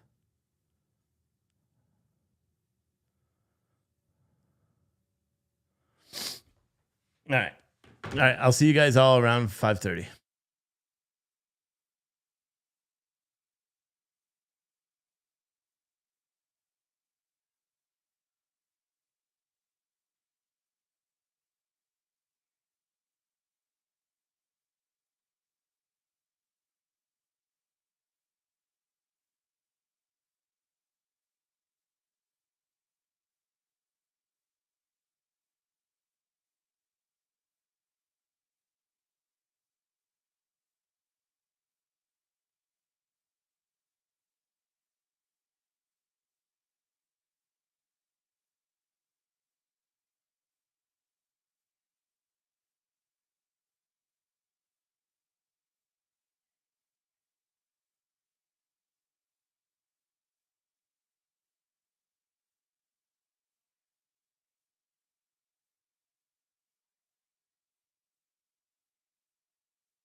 Please be seated. We are back on the record. Mr. Brooks, you have incredible hearing because you are right. At approximately 2:58 to 2:59 in that video, I can hear Erica Patterson saying that I get into an argument or I argue with my baby daddy all the time and he previously ran over my foot. So I'm going to take the request under advisement. At this point, I'm inclined to strike this exhibit from the state's case. I'm going to give the parties over the weekend to file any written requests regarding it or further authority, and I'll address it first thing Monday morning. So thank you for bringing that to my attention. I'm not interrupting. No, go ahead. Did you make a ruling on the filing for the demand of verified statement of particulars by affidavit? Mr. Brooks, I'm not going to address that. It is an argument that's without merit. I'm summarily denying it yet again. We're going to bring the jury back out, okay? We're going to continue with testimony. Does the state have the next witness available? We do, Your Honor. Your objection is noted for the record. We're continuing, Mr. Brooks. Thank you. I'm aware of that, Your Honor. I was just trying to make sure I didn't interrupt you while you were saying something. So State's next witness, please. Will you be proving the subject matter? We need the jury here. Oh, we do. Oh, sometimes I get a little ahead of myself. Let's bring the jury out. Tenant's motion to dismiss this case for lack of personal and subject matter jurisdiction. And I'd like to state that for the record. Your statement is noted. You have not proven subject matter jurisdiction yet, Your Honor. Are you making the judicial And I determination? direct your attention to the Barnaby decision, Mr. Brooks. Is that a judicial determination?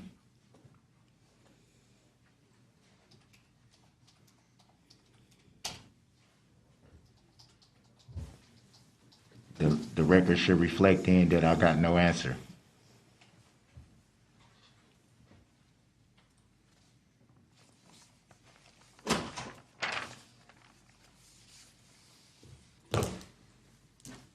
All rise for the jury.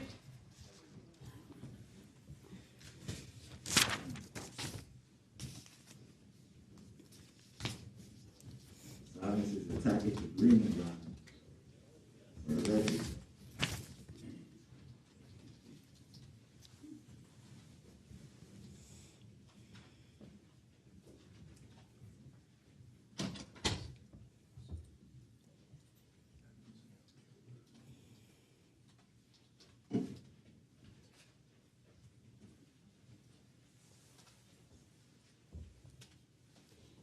Post-it note, Madam Clerk. All right, thank you, everyone. Please be seated. State may call its next witness. Thank you, Your Honor. The state calls Detective Casey. All right, Detective Casey, if you would please take the witness stand. When you get there, please remain standing. Raise your right hand, and my clerk, Teresa, will swear you in. Do you solemnly swear that the testimony you're about to give shall be the truth, the whole truth, and nothing but the truth, so help you God? Thank you. Please be seated. Would you please state your first and last names for the record and spell each? Thomas Casey, Thomas, Casey, Casey. Thank you. Go ahead, your witness. Thank you. Detective Casey, what is your current employment? I'm employed by the City of Waukesha Police Department. And what is your rank? I'm a detective. How long have you worked in law enforcement? Over 25 years. And, directing your attention to the date of November 21, 2021, were you on duty that day, sir? Yes, I was. In what capacity? Well, my rank was detective, but I was assigned to the Christmas parade as traffic control. Okay. Just helping out? Just helping out. All right. And have you patrolled the Christmas parade in the past, sir? Yes, I have for many years. Okay. And the parade's always held on Main Street in downtown Waukesha, is that right? Yes, it is. Okay. About what time did you report to the parade route? That day, myself and 3 other people started at 1 p.m. And where'd you go? My position was on White Rock Avenue and East Main Street. Okay. And as a detective, you typically dress in plain clothes, is that correct? Typically, That day, were you in plain clothes or a police uniform? I was in a police uniform. Could you describe that for the jury, please? I had a jacket on that had shoulder patches on each side. I had a hat that said police on the top of it. And I had a neon vest on that said police on the front and back of it. Were you driving a squad car? I had an unmarked squad with me, and I also had a marked Ford Explorer with me. And the unmarked squad, are there any red and blue emergency lights on that squad, sir? Yes, there are. In more than one location? Yes, the front, rears, and then the sides. Okay. At your post there on White Rock and Main Street, did you have your unmarked squad parked there? Yes, I did. And then there was also a marked squad parked there? Correct. Were the red and blue lights activated on those squads? Yes, they were. What was the purpose in activating the red and blue lights? To notify traffic that the road was closed down, make it easier to see. Okay. And you said you reported for duty at 1 p.m.? Yes. And about what time was it when you actually went down to the parade route and shut down that intersection? Right when I got there at 1 p.m. Okay. So that area was closed since 1 p.m. that afternoon? Correct. So the area on White Rock Avenue between Niagara and Main Street is the staging area for the parade floats when they come in. So they close that area about 3 hours earlier before the parade starts. I see. What was the weather like that day? It was very cold and windy out. What time was the parade supposed to start? 4 p.m. And do you know about how many units were participating in the parade? There were 67 units that were assigned that day. And all of them are told to report to the staging area to line up before they get onto the parade route, is that right? Correct. The roadway is closed in my position, and they're all supposed to enter from the north and come south. Okay. How many spectators would you estimate were present at the parade? Oh, there had to be at least 5,000 people that were there. The parade route is about 0.6 of a mile long. The sidewalks were packed. There were some people in the roadway, so we estimate that there was probably at least 5,000 people watching the parade that day. Okay. And you're obviously aware, sir, that there was a tragic event that occurred as the parade was underway, correct? Correct. Do you know of the 67 units that you told us about, how many units were impacted directly by the conduct of Mr. Darrell Brooks? There was 8 units that all had people that were injured during the parade. And you know which units those are, or which groups those are? Yes, I do. If I were to show you video of those groups early in the parade route before the SUV goes through, would you be able to identify those groups for us and tell us a little bit about each one? Certainly. All right. Just to be clear, sir, well, if we could please put up Exhibit 1. Maybe it's the easiest way to ask my question. Exhibit 1 will be published. I would quickly like to object to being called that name. I do not recognize the name that the prosecutor used. Your objection is noted, it's overruled. So, again, the direction of travel for the parade is what? Which direction, sir? The parade starts in this area right here. Okay. This here is the staging area, and it travels this way, which is southwesterly fashion, and then it proceeds this direction, which is west. Okay. So the units that were struck first by the SUV were near the end of the parade, correct? Near the end or maybe the middle. There were still some parades that haven't even started the parade route yet, and there were some that had already finished. Okay. And so Well, we'll just play these videos, please, and I'm going to ask you again, as we play them, to identify the various groups that were impacted. So, Attorney Upper, any request as relates to the annotation? no, I don't think so, not at this time, Your Honor. We can let that one go. All right, Mr. Brooks, any request as it relates to the annotation? I don't understand what is annotation. Next time, wait. The monitor, the touch screen made annotations, made marks. We've been capturing it. The state said they were not asking that an exhibit be made. Unfortunately, they're no longer on there. So we won't have the specific markings. Would you have wanted those markings to be captured? Okay, because I would give instructions to Detective Casey to redo them if you wanted. No. All right, then go ahead. All right, so I'm going to ask, we're going to preview Exhibit 10, please.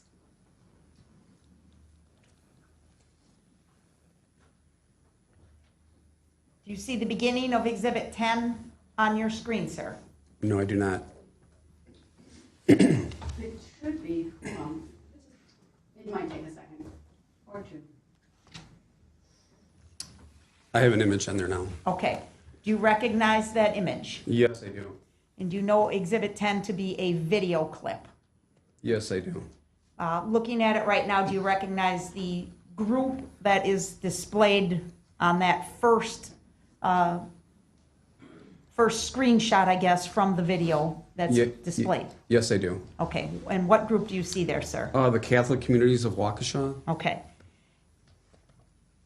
And do you believe this clip that we're about to show the jury will be a truthful and accurate representation of the parade units as they entered the parade route? Objection, your side.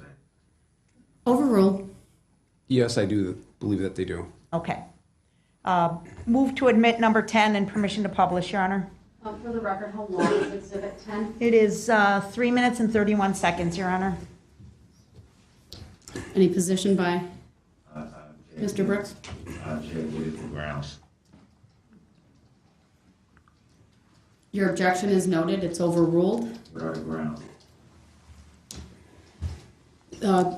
Permission. The Exhibit 10 is received. Permission to publish is granted.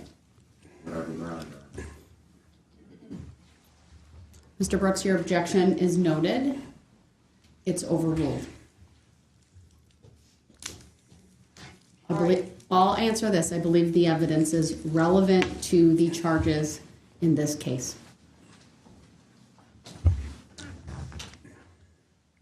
Detective Casey, before we begin playing the video, what do you see? Could you please describe for the jury and orient them to what they're seeing at this point?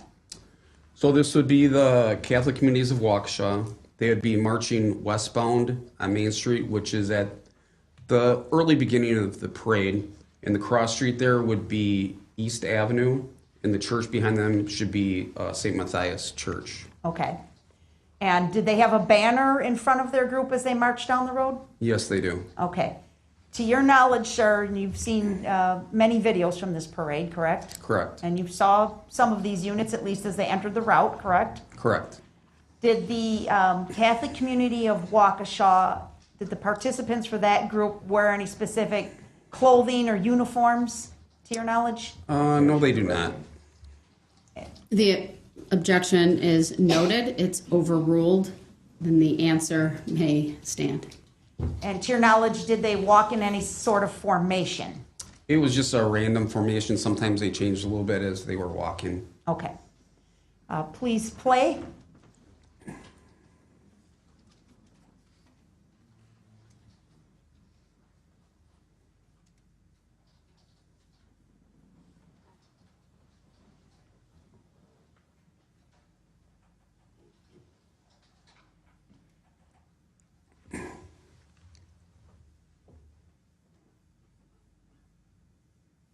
And now at about the 24-second mark, what's the next unit coming into the screen? The Dancing Grannies. Okay. And they had a banner? Correct. Okay. And the woman on the left-hand side of the screen is Virginia Sorensen. on the left-hand side of the screen or the left-hand side of the street? Objection. That was not the question asked, who the person was. I'll sustain the objection. The answer was non-responsive. I'll strike it. Next question. Juries shall disregard the last answer provided by Detective Casey. All right. Actually, we're just going to play this, and we won't identify any people at this point. Okay. To your knowledge, sir, did the dancing grannies have a uniform? Yes, they did. Do you remember generally what it looked like? It was a blue dress. They had hats. They had some lights around them. Okay. White tennis shoes. Okay. And did they march in a formation, to your knowledge? Yes, they did. Okay. Please play.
What's that vehicle, sir? It's a support vehicle for the dancing grannies. All right. Did you happen to see that? No, strike that. All right. So that they had a banner in front and then a white, looked like SUV type vehicle at the rear of their group? Yes. Okay. Now that was the 146 mark. I paused, and we will continue to play.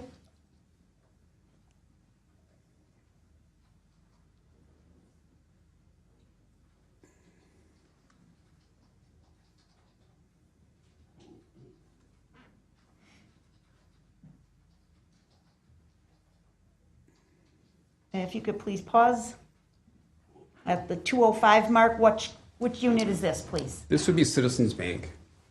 And did these participants have a uniform or something that would be recognizable? Not really uniform, but a couple of ladies got together and wore the same pants and jackets over the top, and then some Santa hats. Okay. And they had this float associated with their unit? Yes. Okay. Did they march in a formation, to your knowledge? No, just sort of random. They were handing out candy, walking around, and no specific place. Okay. Play.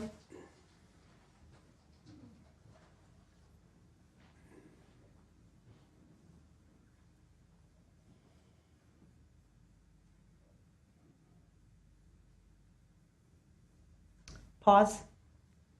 What's the next unit? This would be Extreme Dance. And do you know about how many people are involved with this unit? Overruled. You may answer. I would estimate about 35 girls, younger age, varying. Okay. And again, they started with a banner in the front. Yes. Did they have a support vehicle involved as well? Yes, pickup truck that there were two people in the back of the bed, which were resupplying the candy for the people that were marching. Okay. Did these girls have a certain uniform? Yes, they did. What do you remember about their uniform? Black tights, black sweater, white tennis shoes, and they all had a headband on that lit up. To your knowledge, did they march in formation? The girls in the front, there was 4 different groups of girls based on sort of their age and their ability. The girls in the front had more of a formation than some of the tiny tots that were in the back. Okay. Play.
All right, that's the end of that clip. I'd like to show you another clip that's been marked as State's Exhibit number 11 so that we can continue with the parade units, please. We'll preview it for you, sir. Objection, what is the relevancy?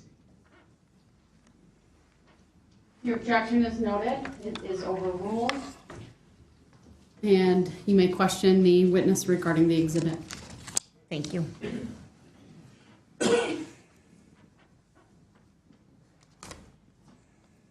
I would note for Mr. Brooks that in addition to being relevant to the charges, it also goes to background and context.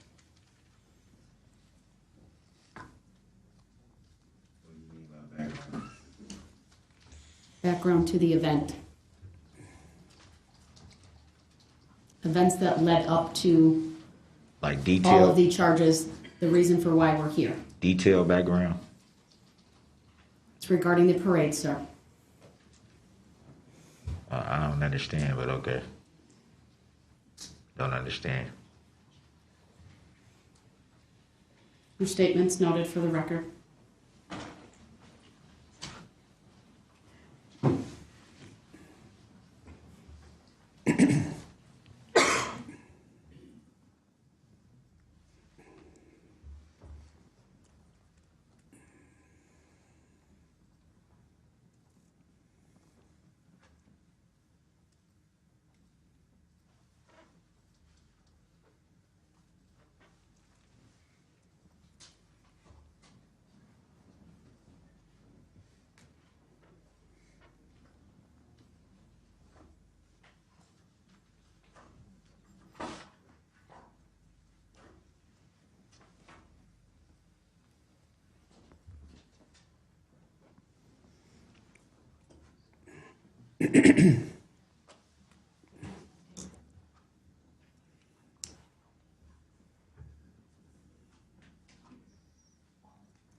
Having technical difficulties, Judge, trying to spin the You can see that.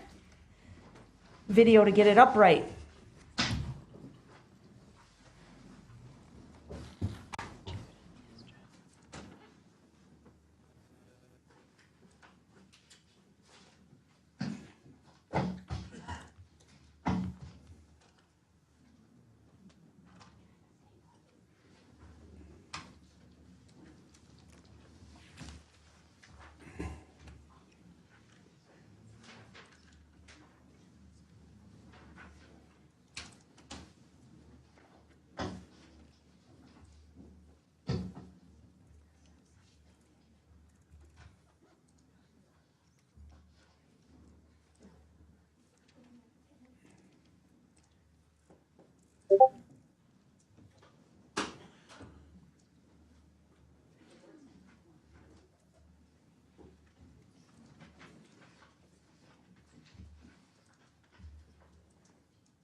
I apologize, Judge. It's all right. Going to Plan B here.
right, Judge, this is gonna take a minute to get displayed here.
It's up on my monitor and the witness monitor, and it is All right, right thank you. side up. I appreciate everyone's patience. I apologize. All right, sir. You now see the front screen of State's Exhibit number 11, correct? Yes, I do. And it's upright. Correct. Okay. And you have seen State's Exhibit number 11 before, correct? Yes, I have. Do you believe it's a Hold true? on, there's been an objection. Are you objecting to the question? I'm objecting to, is that the same video?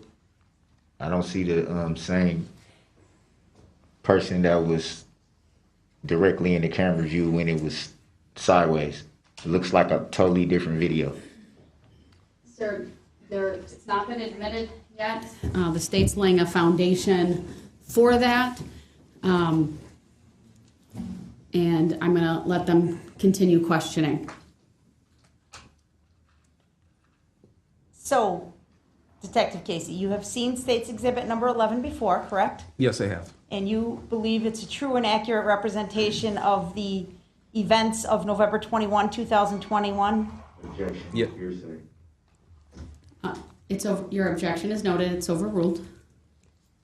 Yes, I do. All right, move for admission of number 11 and permission to publish, Your Honor.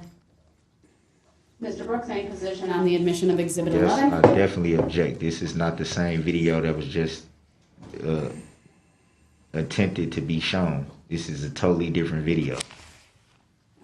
Mr. Brooks, your objection is noted.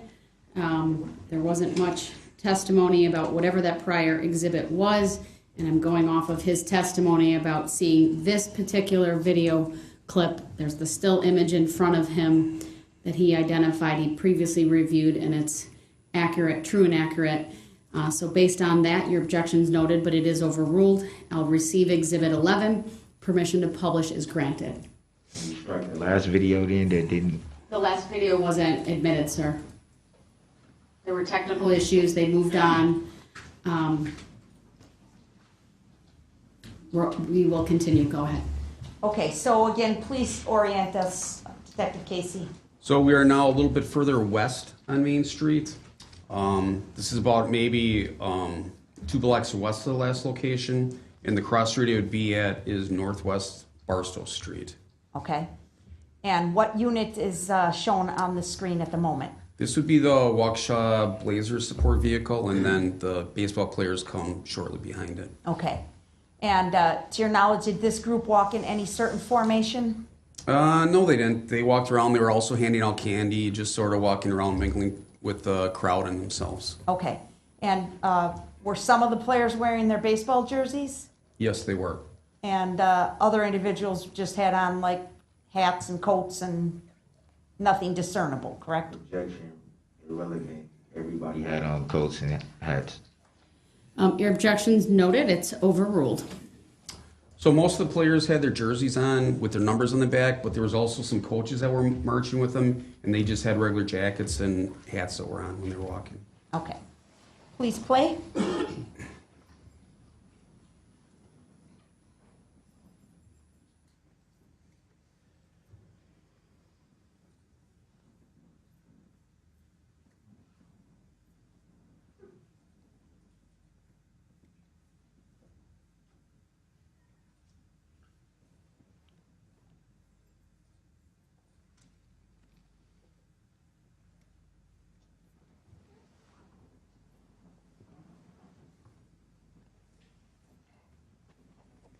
All right.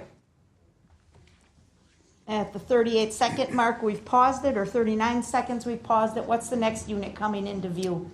This would be Barris Logistics. You can see the pickup truck that's pulling a float that has the Grinch on the back. Okay. Please play.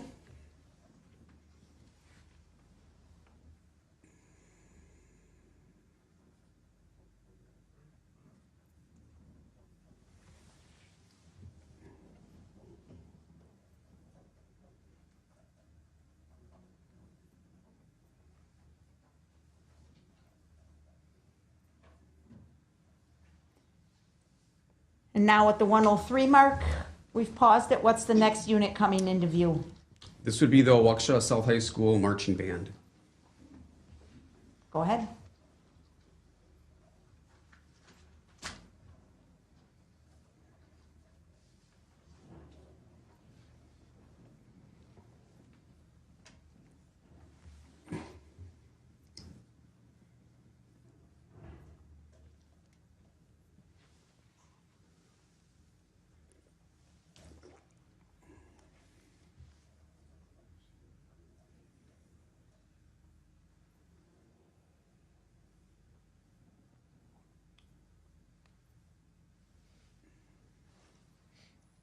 And if you could pause, what's that unit right there in the middle?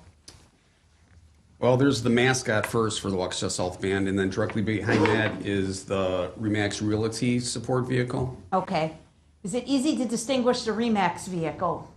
Yes, they had a big hot air balloon basket on the back, and they had a flame that was blowing out the top. That was Okay. very noticeable. Okay. Please play.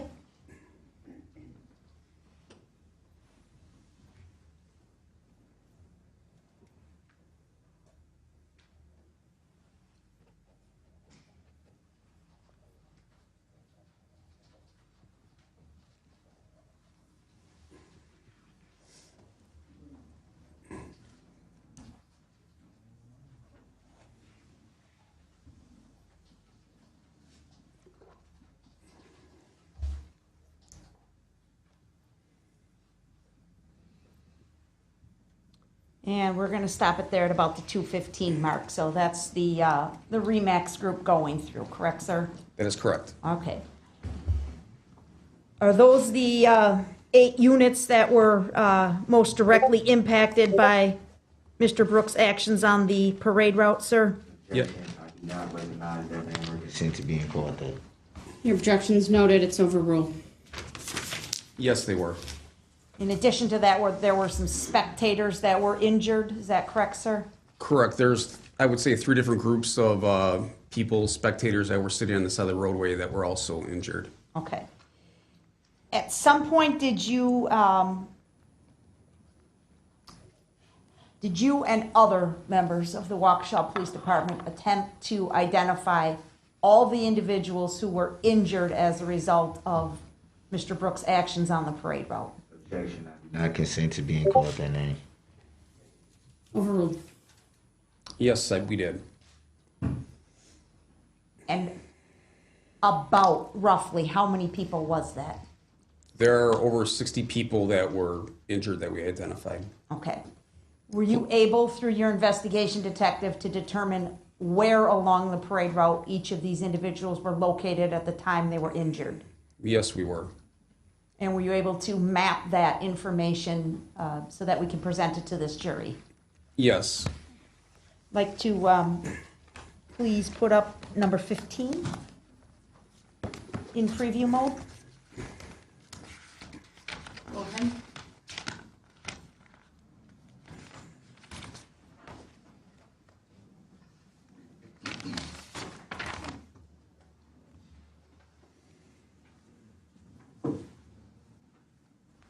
Detective, do you see State's Exhibit number 15 on the screen? Not yet. Okay, sorry.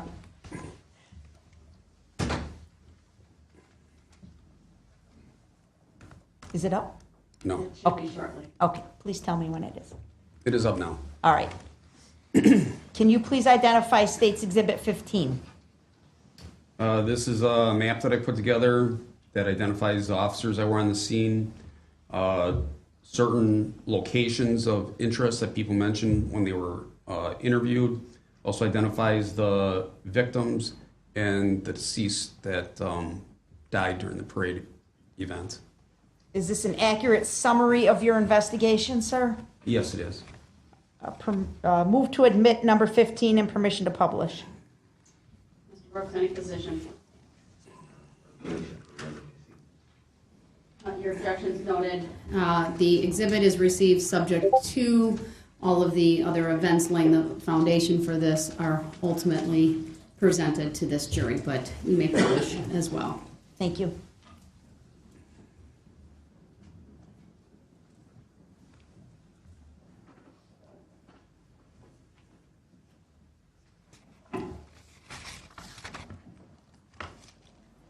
All right, and please, Ms. Gussie, if you could zoom in on the upper right-hand corner again, we'll start there again.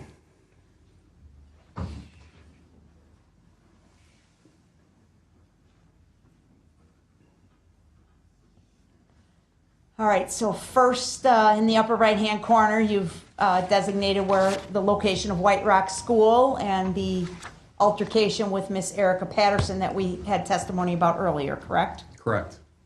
And then moving down White Rock, we see the location where Sergeant Warner was, correct? Correct. And then we'll keep moving down, please.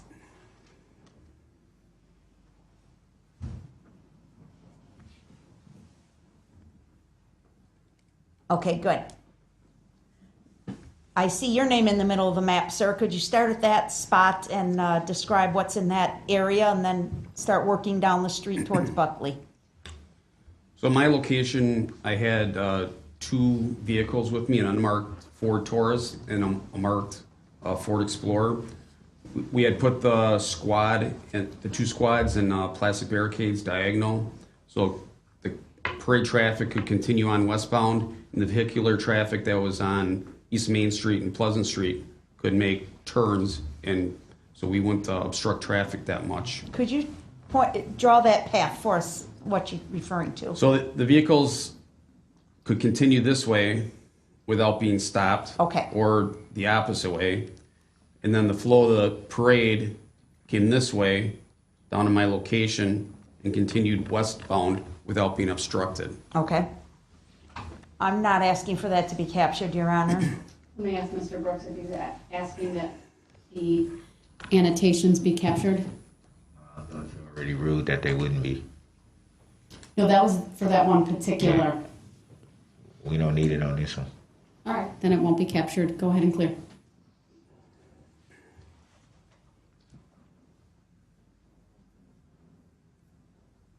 All right, sir. Through your investigation, were you able to determine who was the first person struck by the defendant's vehicle? Yes, I was. And who was that? Nicole White. And she was with the Remax group? Yes. And where was she when she was struck, if you could show us on the diagram? She was on West Main Street, just west of Northwest Barstow Street. Okay. And if you could please show us more of the bottom of the map, Ms. Gussie. Hold on, before you move. Okay. Any requests to capture that annotation from the state or the defendant? No. Mr. Brooks? Yes, caption it. All right, we'll capture that. Will be 1D.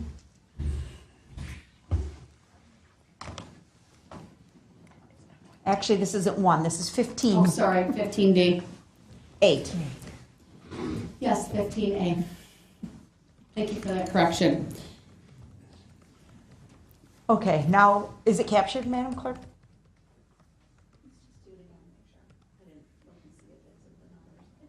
I see it, yep. Okay. Should I clear it now? Please? Yes.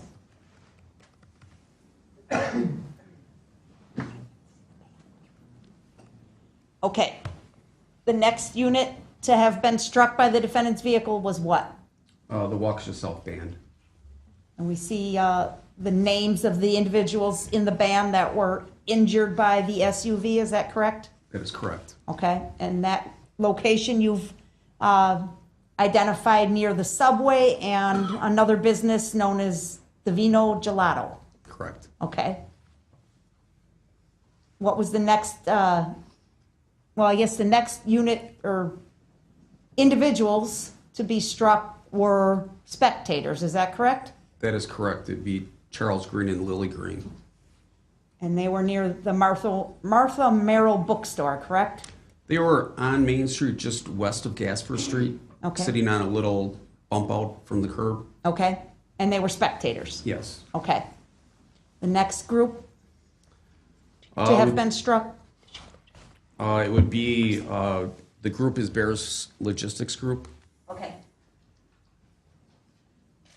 And what business were they struck nearby? They were by Bosco Social Club. Okay. Now we need to go to the top of the map again, please. The next unit that was struck by the defendant's SUV? It'd be the Waukesha Blazers Baseball Club. And how many individuals with the Blazers were impacted by the SUV? 5 directly. And their names are listed there on Exhibit 15? Yes, they are. And Jackson Sparks' name is highlighted in red. Why? He's one of the 6 deceased people from this incident. Okay. The next unit to be impacted? That would be the Extreme Dance Team. And the names associated with that team are listed on Exhibit 15? Yes, they are. And what was the general area and the street where they were impacted? What business? They were right in front of Mama Ducky's Bakery, or Chef Pam. Okay. It's right before the 5 Points in Waukesha, which is an area where Broadway and Main Street cross. Okay. Can you zoom back into the 5 Point area, please? Okay.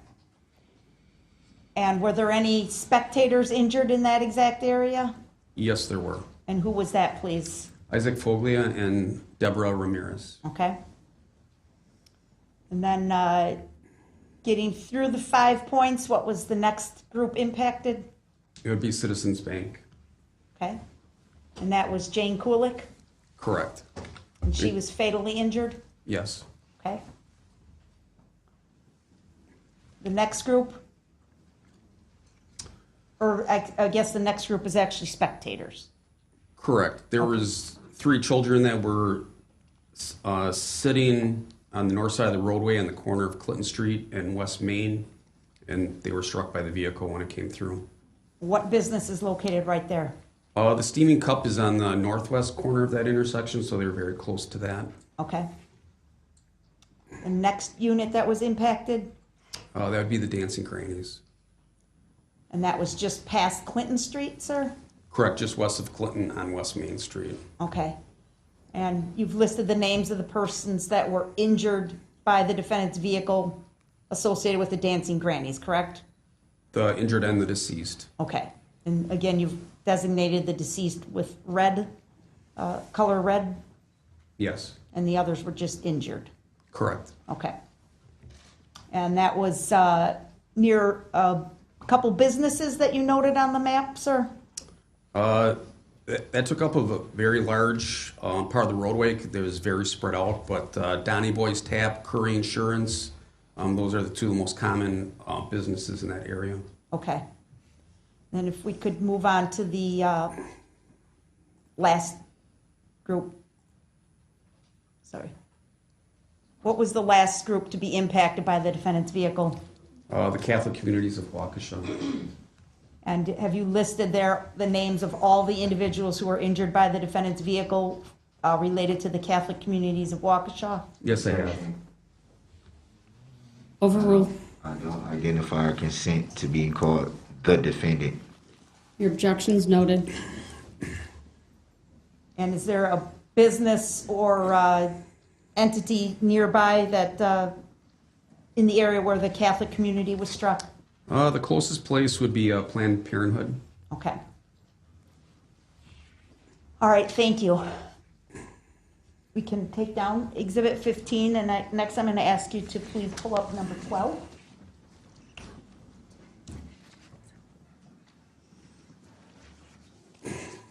While she's doing that, Detective, I'll ask you a pretty basic question. all of the locations that you've described for us so far, are they all located in the city of Waukesha? Yes, they are. County of Waukesha? Yes, ma'am. State of Wisconsin? Yes, ma'am. Okay. Now, are you aware as to some drone footage being captured of the parade route the next day after the parade? Yes, I am. Who captured that footage? Specialist Andy Schmidt. Works for your department, sir? Yes, he does in the evidence department. Okay. And was the drone able to travel the length of the parade route? This captures from the area where the people started being injured. We didn't capture the entire route. Okay. And to your knowledge, sir, you've seen this video before, correct? Yes, I have. Is it a true and accurate depiction of the way Main Street looked on the morning of November 22, 2021 at about 9:56 a.m.? Yes, it is. By now, all of the injured have been removed from the scene, obviously. Injured and deceased. Okay, but there's still objects in the roadway? Correct. And investigators and other people can be seen in the drone footage? Yes. Okay. Move to admit number 12 and permission to publish, please. A position by you, Mr. Brooks? Objection. Your objection's noted. It's overruled. Exhibit 12 is received. Permission to publish is granted.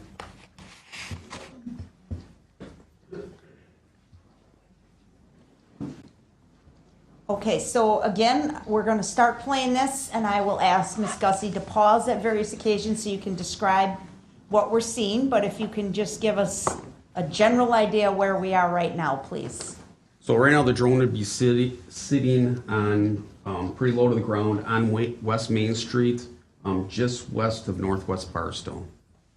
And which direction is it facing? It'd be facing west, Okay. the direction of the parade took. Okay. And can you see or identify the business on the right-hand side? That'd be Smart Asset Realty. Okay. And can you tell us, I don't know if you could tell, what's on the left-hand side? Can you identify anything? there Just a right little bit further up is Subway sandwich shop, and I know that Divino Gelato is right next door to that. now? Okay, that's kind of right about the roof of that vehicle that's parked there on the left, right? I see Subway sign? Correct. Okay. All right, please play.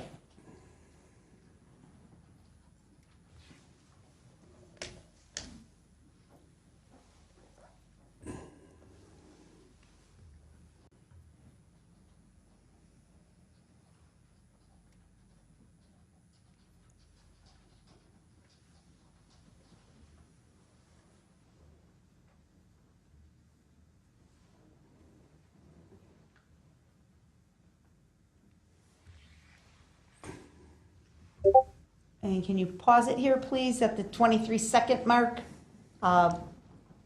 Was anybody struck in this area, sir, Yes, this would be the area that Nicole White was struck. with the Remax balloon? Correct. Okay. And now we got a better shot of the subway there on the left? Correct. Okay, and on the right past Asset Realty, there seems to be a tall building with some mirrored windows on the right. Do you see that? Correct. That should be 220 West Main Street. And what's located there, sir? It's an apartment building, 5 levels, and we captured some video that was recorded on the top floor of that building. Okay. All right, play.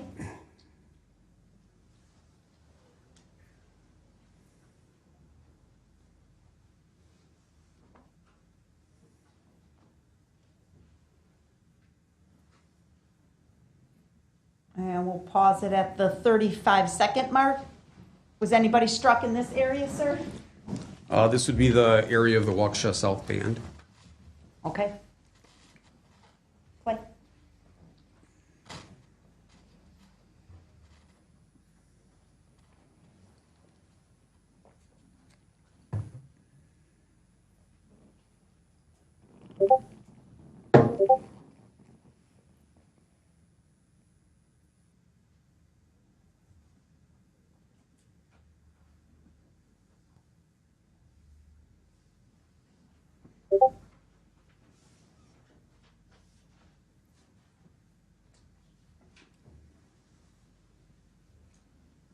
And we'll pause it there. At the 59-second mark, what do we see here, sir? The businesses, identify, please. Oh, there's a chocolate shop on the left, and then the Vino and Gelato is just on your left, and the front building on your left with the black roof is Martha Merrill's bookstore. Okay. Is anybody struck in this area? This would be the area that Barris Logistics was at. Okay. Play.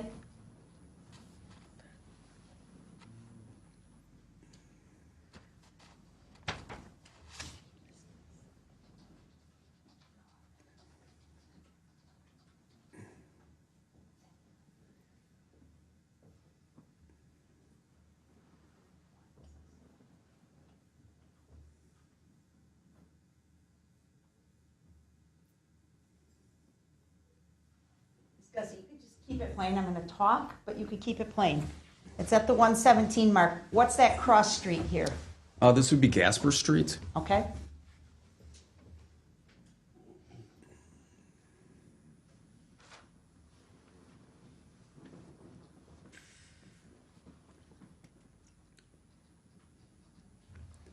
And that area there is where there were some spectators that were hit. Okay. Thank you. Now we've just crossed Gasper. Correct. Okay.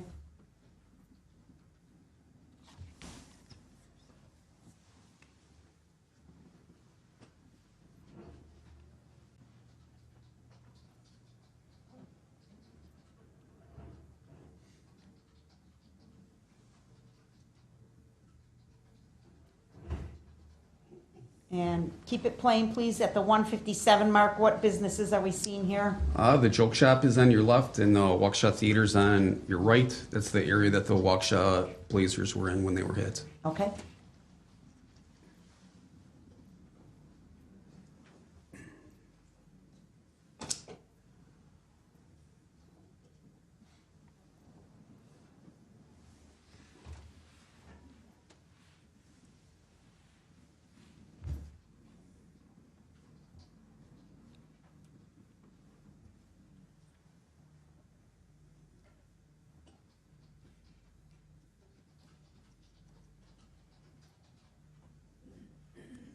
And now we're approaching the 5 Points area, sir? Correct. All right. Was any group injured in this area? This is where the Extreme Dance Club was when they were impacted. Okay. That was at 234. Thank you, ma'am. At the 240 mark here, what's this business on the right? Objection. Just for the record, who were the people off to the right? You can question the witness during cross-examination, okay? On the right, there's Mama Ducky's and Chef Pam's kitchen. Okay. And this is where we get that weird cross streets. That's why it's called 5 Points, right? Correct. And that's why everybody gets lost in downtown Waukesha, right? Yes. Okay.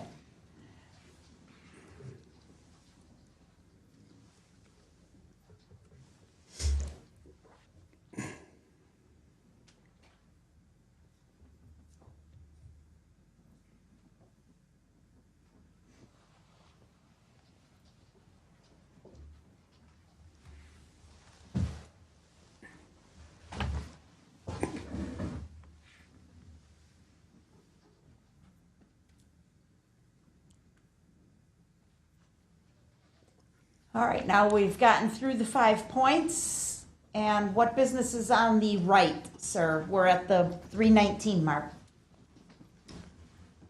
There's a Irish restaurant on the right, and then coming up ahead is the Steaming Cup. That's right on the corner, on the right corner. And then on the left corner would be People's Park, which is a restaurant. And that's the Clark Hotel on the right? Correct. Okay.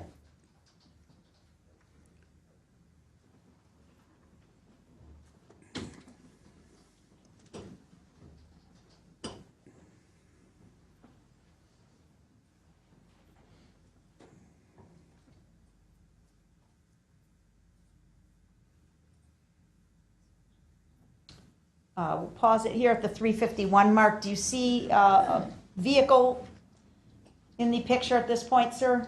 Yes, I do. Do you know what unit that vehicle is associated with? That's a support vehicle for Citizens Bank. Is this the area where Jane Kulik was struck and killed? Yes, just up in front of the vehicle on the right-hand side, there's 2 green hash marks that would be the location that she was found at. Okay. Play, please.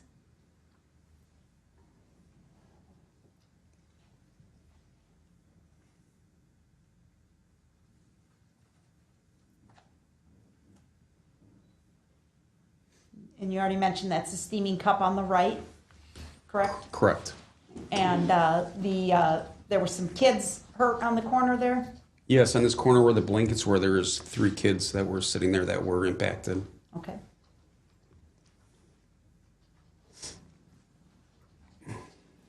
Now, at this point, it's about 4:17, and the drone's going to focus in on some skid marks on the roadway. Is that right? That is correct. After further investigation, did these skid marks have any relevance to this investigation, sir? We believe they have no relevance to this investigation at all. But at the time, we weren't sure, correct? Correct.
All right, now we're through that intersection. Did anything of significance occur in this area, sir? We're at the 5:17 mark of the video. Yes, this is where the dancing grannies were at when they were impacted. All right, can you please identify some of the businesses as we're going? Well, yeah, first, we just passed a white vehicle at the 5:23 mark. What was that, please? That's the dancing grannies support vehicle. Okay. And then directly on the right in front of that is Donny Boy's, which Okay. is a bar. And then up a little bit further on your left-hand side is Curry Insurance. Okay, and we see Magellan's on the right with the big M? Correct. Okay. And you said this is the area where the dancing grannies were impacted. Yes. Are you able to tell from this drone the area where the position of 3 of the deceased victims from the dancing grannies were located? Yes, As we go further. Yes, I can. Okay, I'm asking a foundational question. All right, we'll go ahead and play, please. Pause. That's the 5:32 mark. Can you identify for us what we see here, please? On the left-hand side, there's a pavement marking with green paint, and there's some towels that were used for giving medical aid and a lot of blood on the ground. Do you know who was found at this location, sir? Yes, I do. Who was that? Tamara Durand. She's a deceased victim from the grannies? Yes, she is. Okay. How about on the left-hand side of the video, there's a building that I can read says Karate Studios. Do you see that, sir? Yes, ma'am. Was another victim of the dancing grannies found in that location? Yes, there was. And who was found in that position, sir? Leanna Owens. Okay. Please keep playing the video.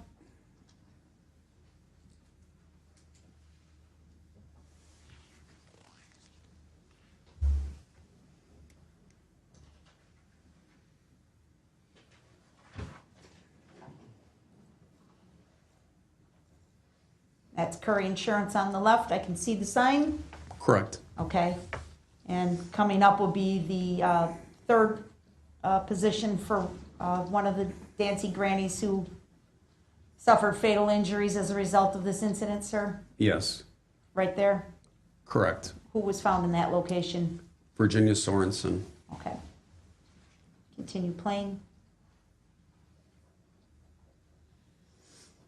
What's the side street we're passing here? Maple Avenue. Okay.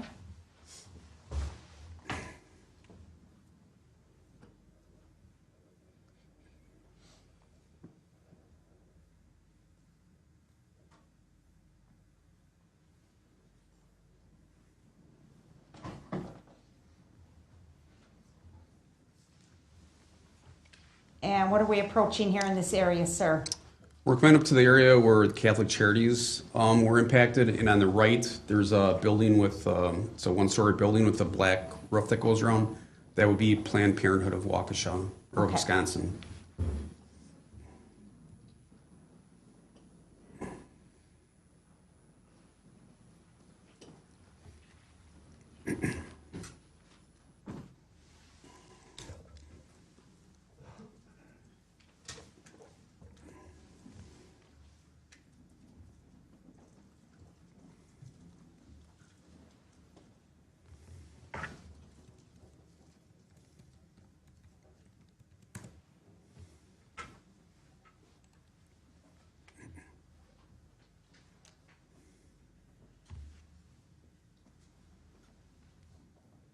And now we're getting towards the end of Main Street here where it turns to Wisconsin Avenue? That is correct. Okay. There's a natural bend in the road to the left, right? That is correct. Dog leg left.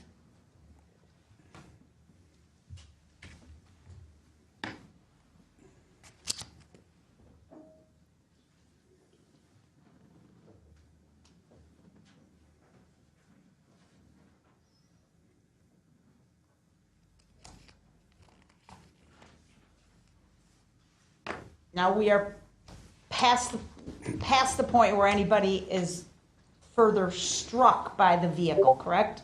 That's correct. No, nobody was injured in this location. No, they were not. But we're approaching, if the video will go, we're approaching Veterans Park. Correct. Veterans Park is directly in front. If you were not to not turn on the roadway, you would run into Veterans Park. Right where that big tree is in the middle of the stream. Yes.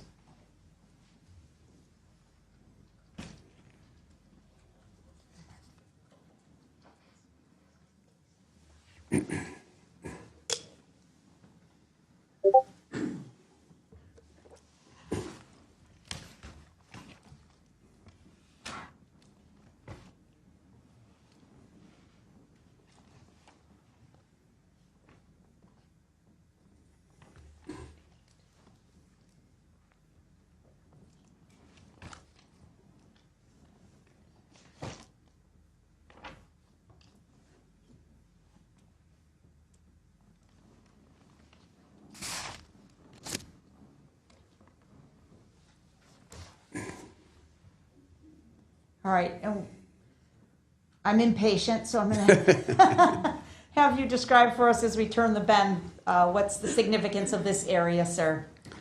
So in this area, when the vehicle that was hitting and killing all these people came up to the bend in the road, it turned to the left, and Officer Schulten was standing there, and he made the decision to use deadly force to attempt to stop the vehicle.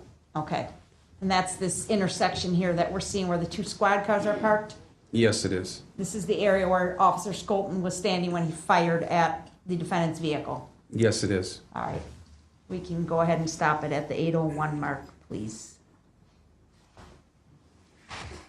Thank you. Oh, wait, before you turn it off, it's kind of hard to see, and nobody probably will be able to read it, but maybe you if you look real close. In the upper left-hand corner, there's a date and time stamp on the drone video. Do you see that, sir? Yes, I do. Could you please read that? It says 2021-11-22, and then it says 10:06, and I can't read the smaller numbers. So to me, that would mean it was November 22nd, 2021 at 10:06. That's the time this recording was made, correct? Yes. Okay. All right, thank you. Yeah, but we'll be turning to a new topic. Yeah, actually, I don't have too much more with Detective Casey. I could probably finish my direct in about the next 10 or 15 minutes, Your Honor. I'll let you finish the direct and we'll reserve cross for Monday morning. Thank you. Go ahead. Sir, I want to show you another item that's been marked as exhibit. Exhibit 141. May I approach the witness, Your Honor? You may. I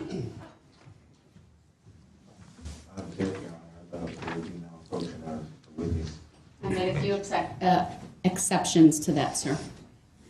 Will I be awarded the same? Mr. Brooks, we'll take that up later. Sir, can you please identify number 141? This is a list of everyone that is named victim in this case, which count it refers to, and the group that they are associated with. Is that a summary of the testimony that you just provided, sir? Objection. First, are we still looking at the video? No, we can turn that off. Thank you. So your objection is, that is granted. Do you have an objection to the question that was asked? Okay, keep going. Yes, it is. Okay. And that's a document we created for use at this trial. Is that right, sir? Yes. Keep track of everybody. Correct. And keep the counts all straight. There's a lot of information to keep track of. Okay. Move for admission of 141 and, yep, 141. I'm not going to publish that, Your Honor. Just want it in the record. Mr. Brooks, any position on that? Yeah, is that a document? Your objection is noted. It's overruled and the court will receive it. Will I be able to view it? The copy will be provided to you if it's not within the materials previously.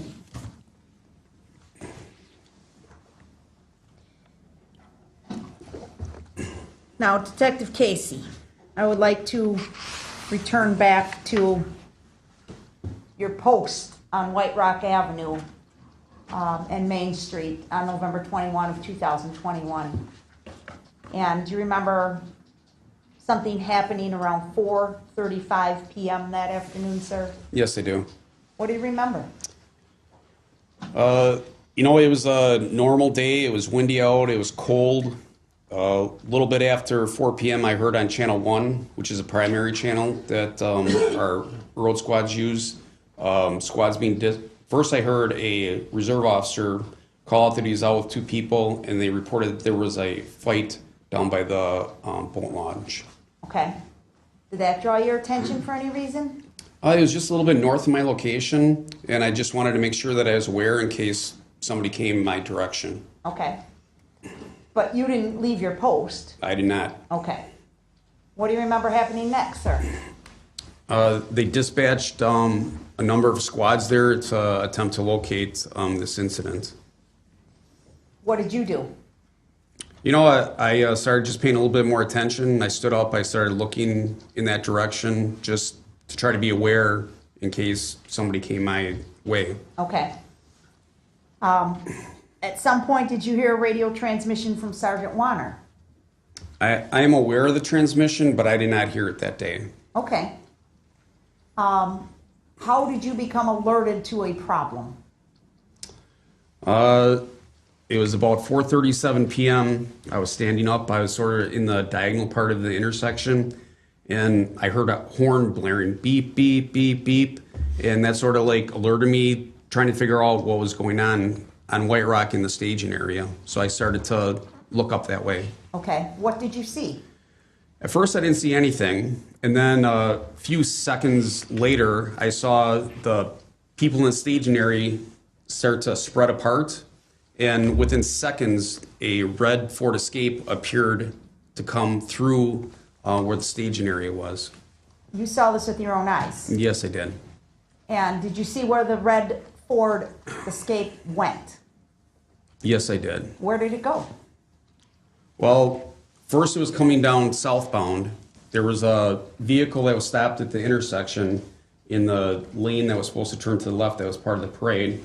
This vehicle went around that car and then started to make a left-hand turn. Okay. What action, if any, did you take? You know, as soon as I heard the car beeping and I was alerted, I started to head towards the center of the intersection. As the vehicle continued at me, I ran to get in front of the vehicle to try to get it to stop. What was going through your mind at this point? I thought it was just a lost motorist, somebody that from the apartment building that wanted to get in their parking spot. You know, it doesn't happen often, but sometimes there's people that come through. They're impatient. What's going on? It's like it's a parade, and we have to tell them, hey, you can't be on the road right now. They always stop. It's So you thought there was some innocent explanation at this point? Correct. I thought I would get out in front of the car and he would just stop. We'd have a conversation and we'd safely get him off the parade route. Okay. How did you try and stop the car, the Ford Escape? Well, at first I was a little surprised that the vehicle kept coming at me because I'm in full police uniform. I'm standing in front of it and it started closing the distance pretty fast. So as the vehicle approached me, I started pounding on the hood. So you were close enough to pound on the hood of the car? Yes. I was in the roadway and the distance closed really fast. Okay. How fast was the car traveling, would you say? It could be 3 to 5 miles an hour, but in that area with all the people around and a vehicle that weighs 2,000 pounds against a person, I mean, it came upon me very fast and was very threatening. Sure, but I mean, by the speedometer, it's not moving very fast, correct? Correct. At this stage? Correct. Okay. So you pound on the hood. Correct. Do you say anything? I'm yelling stop and pounding on the hood and trying to get the person's attention so they can stop. What happened? The vehicle continued going. It like pushed right through me. Were you struck by the car? Yes. How? The vehicle contacted my body, and as it continued, I pushed down the left front of the vehicle. Okay. And were you injured? No. Okay. Did you see the driver of the car as it raced past you? Yes, I did. Did you get a good look? An excellent look. Who was driving that car, sir? Darrell Brooks, the defendant. You're 100% sure of that? 1,000. Was there anybody else in the car, sir? Not that I saw.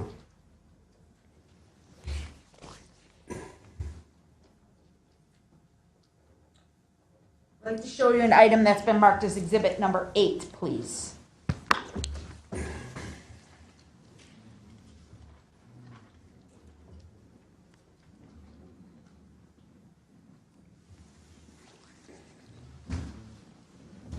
Tell me when it's up, please. Okay. Can I have that number again? Yes, 8. Thank you.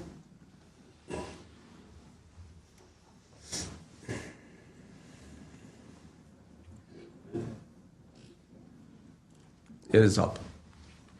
What do you see on the screen, sir?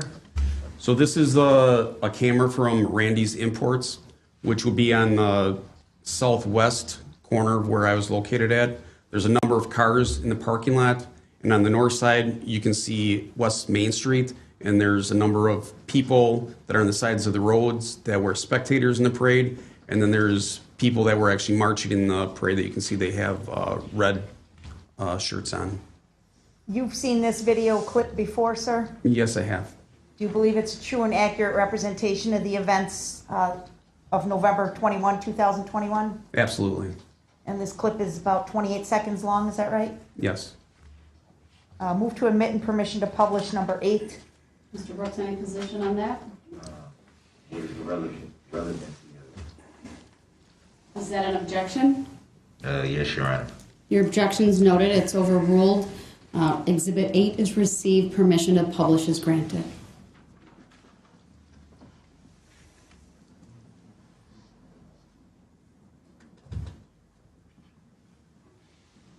Okay, please orientate us.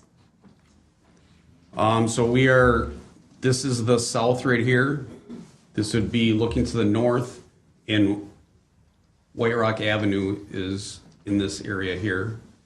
This here is Main Street. Okay. On the, up, right near that arrow that you drew, near the top of the screen, it looks like there's a very bright light at the top of the screen. Do you see that? The street lights? No. Or to the right? To the, yep, right there. What's up in that area, sir? That would be the squad cars that I had with me. Okay. You have the red and blues on? Correct, on both vehicles. Okay, and that's what that light is in that area. Yes. Now, you scribbled all over this, but can you see yourself? Not right now. Not right now. Where do you remember standing? So if the squad cars were by this circle right here, Yep. I would have been like right in this area to the left. Okay. And what I'm going to do is I'm going to play this, but I'm going to ask Miss Gussie to put it in full screen because I'm not going to be pausing it or stopping it. I want to make sure we capture the whole top and bottom of this one. Okay? We'll clear the annotations since this is a video. So I'm going to play it through once, and we're just going to watch it, and then I'll ask you what we saw, and we can go back if we need to. Play.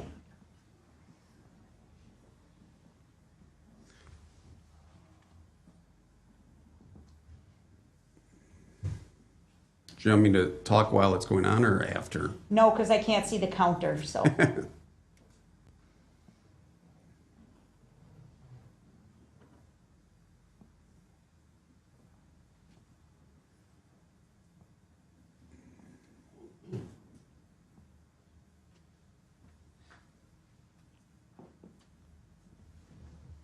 Okay, we're going to do that one again with the counter up so I can pause it and have you point out. It's really hard to see what the heck we're supposed to be looking at on this one, isn't it? Yes. All right. So here we are. We're paused at, whoop, you're going to start. Okay. That's okay. So right by the flashing lights on the left-hand side, you'll suddenly see me come out with the orange vest on. Pause, please. I'm sorry to interrupt you, Detective. Okay, we're pausing at the 8-second mark.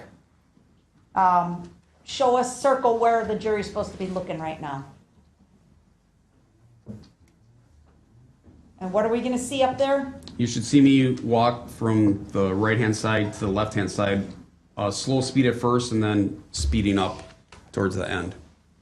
You are. In other words, you picked up the pace. Correct. And then shortly after, you'll see the red Ford Escape come down the street here and traverse westbound on Main Street. Okay, now, is this video good enough to see you actually pounding on the hood? Unfortunately, this black pickup truck is blocking where that happened at. If that pickup truck wasn't there, you would be able to see it. Okay, and just to remind us, you're in a bright fluorescent yellow safety vest, right? Yes. Okay. Okay, play, please. Right there, is that you? Yeah, that is me. Okay, 12 seconds. Circle yourself, please. We're paused at 12 seconds. Okay. Okay, go ahead and play, please.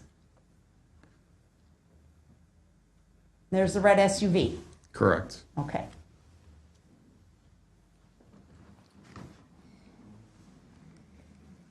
Okay, thank you. That's it for Exhibit 8. I'm going to ask Ms. Gussie to pull up Exhibit 120.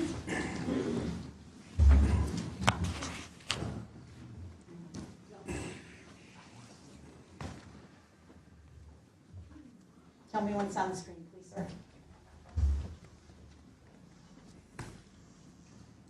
The photo is up. Okay.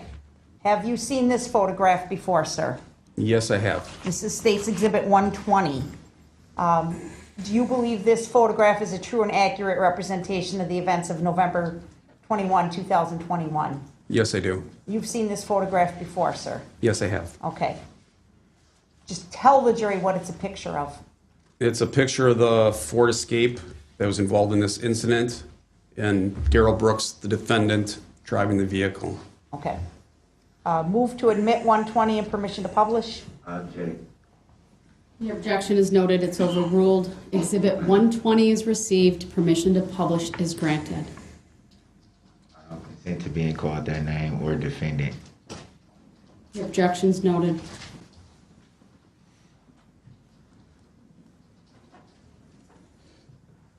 Objection for hearsay as well.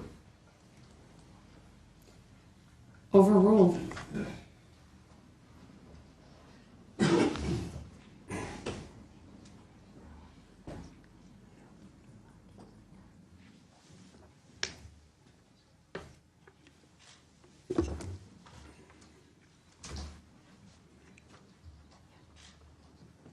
Okay, Detective, please help the jury see what we're supposed to see. Where is the red SUV? Dumb question. So it looks like a person that's involved in the band. One of the band people are to your right in the center. And then right in the middle of the screen, you see a red vehicle. And then seated at the driver's seat is a gentleman with a white hoodie on. And appears to be black facial hair, is that correct? Correct. Is that what Darrell Brooks looked like as he drove past you just a block or two earlier? Objection. I do not consent to being called that name. I do not know anyone by their name, nor do I agree to being called that name.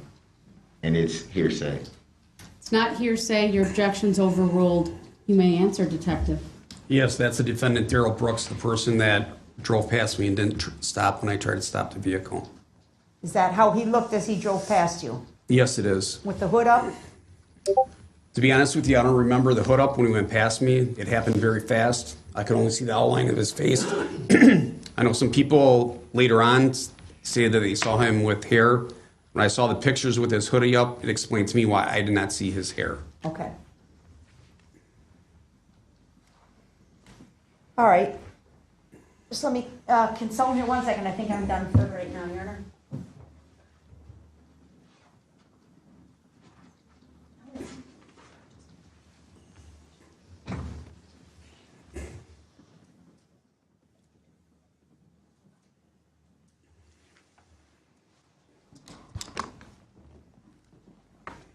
I don't have any other questions for this witness at this time, Your Honor.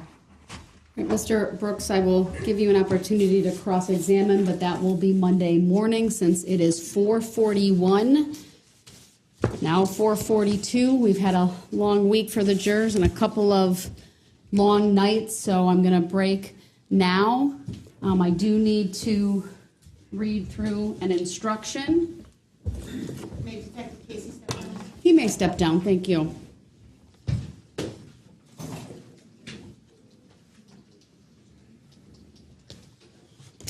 Ladies and gentlemen of the jury, do not begin your deliberations and discussion of the case until all the evidence is presented and I have instructed you on the law.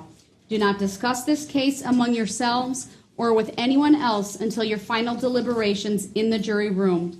This order is not limited to face-to-face conversations. It also extends to all forms of electronic communications. Do not use any electronic devices such as a mobile phone or computer, text or instant messaging, or social networking sites to send or receive any information about this case or your experience as a juror. If you come in contact with the parties, lawyers, interpreters, or witnesses, do not speak with them. For their part, the parties, lawyers, interpreters, and witnesses will not contact or speak with the jurors. Do not listen to any conversation about this case. Do not research any information that you personally think might be helpful to you in understanding the issues presented. Do not investigate this case on your own or visit the scene, either in person or by any electronic means. Do not read any newspaper reports or listen to any news reports on radio, television, over the internet, or any other electronic application or tool about this trial. Do not consult dictionaries, computers, electronic applications, social media, the internet, or other reference materials for additional information. Do not seek information regarding the public records of any party or witness in this case. Any information you obtain outside the courtroom could be misleading, inaccurate, or incomplete. Relying on this information is unfair because the parties would not have the opportunity to refute, explain, or correct it. Do not communicate with anyone about this trial or your experience as a juror while you are serving on this jury. Do not use a computer, cell phone, or other electronic device, including personal wearable electronics applications or tools with communication capabilities, to share any information about this case. For example, do not communicate by telephone, blog post, email, text message, instant message, social media post, or in any other way on or off the computer. Do not permit anyone to communicate with you about this matter, either in person, electronically, or by any other means. If anyone does so despite your telling them not to, you should report that to me. I appreciate that it is tempting when you go home in the evening to discuss this case with another member of your household, but you may not do so. This case must be decided by you, the jurors, based on the evidence presented in this courtroom. People not serving on this jury have not heard the evidence, and it is improper for them to influence your deliberations and decision in this case. After the trial is completed, you are free to communicate with anyone in any manner. These rules are intended to assure that jurors remain impartial throughout the trial. If any juror has any reason to believe that another juror has violated these rules, you should report that to me. If jurors do not comply with these rules, it could result in a new trial involving additional time and significant expense to the parties and the taxpayers. You are to decide the case solely on the evidence offered and received at trial. With that, ladies and gentlemen of the jury, you are excused for the weekend. We'll see you Monday morning. All rise for the jury, please.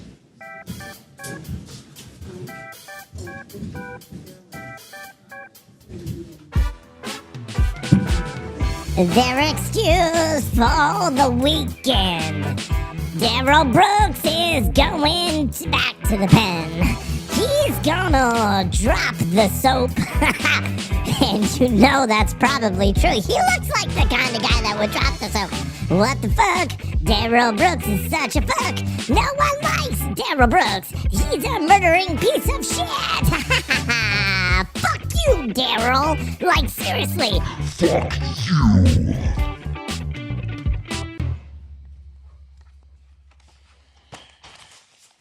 All right, thank you. Be seated.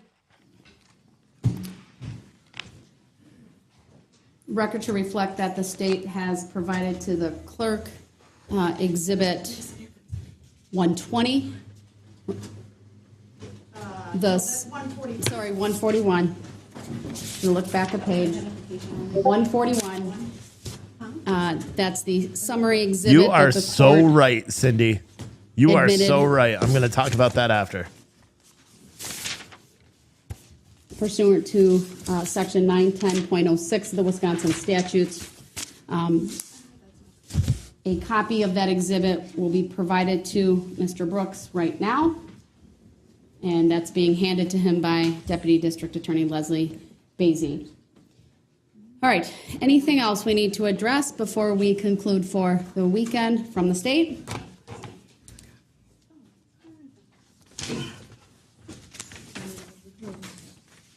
Yes, Your Honor.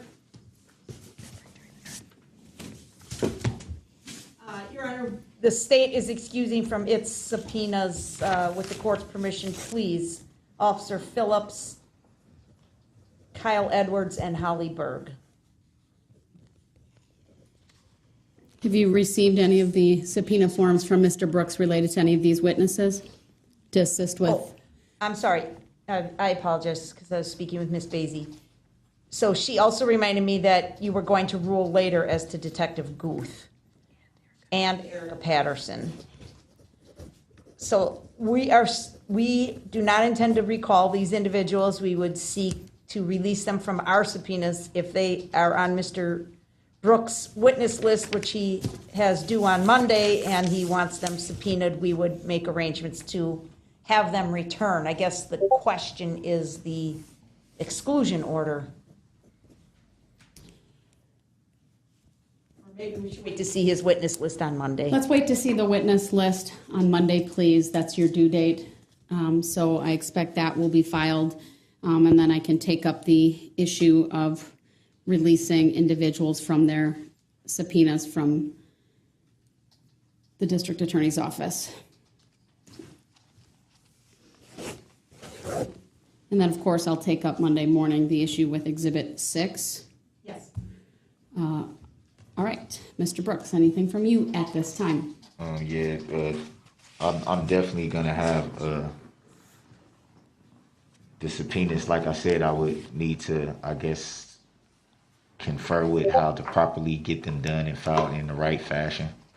Mr. Brooks, I've advised you previously, I would be willing to review for completeness.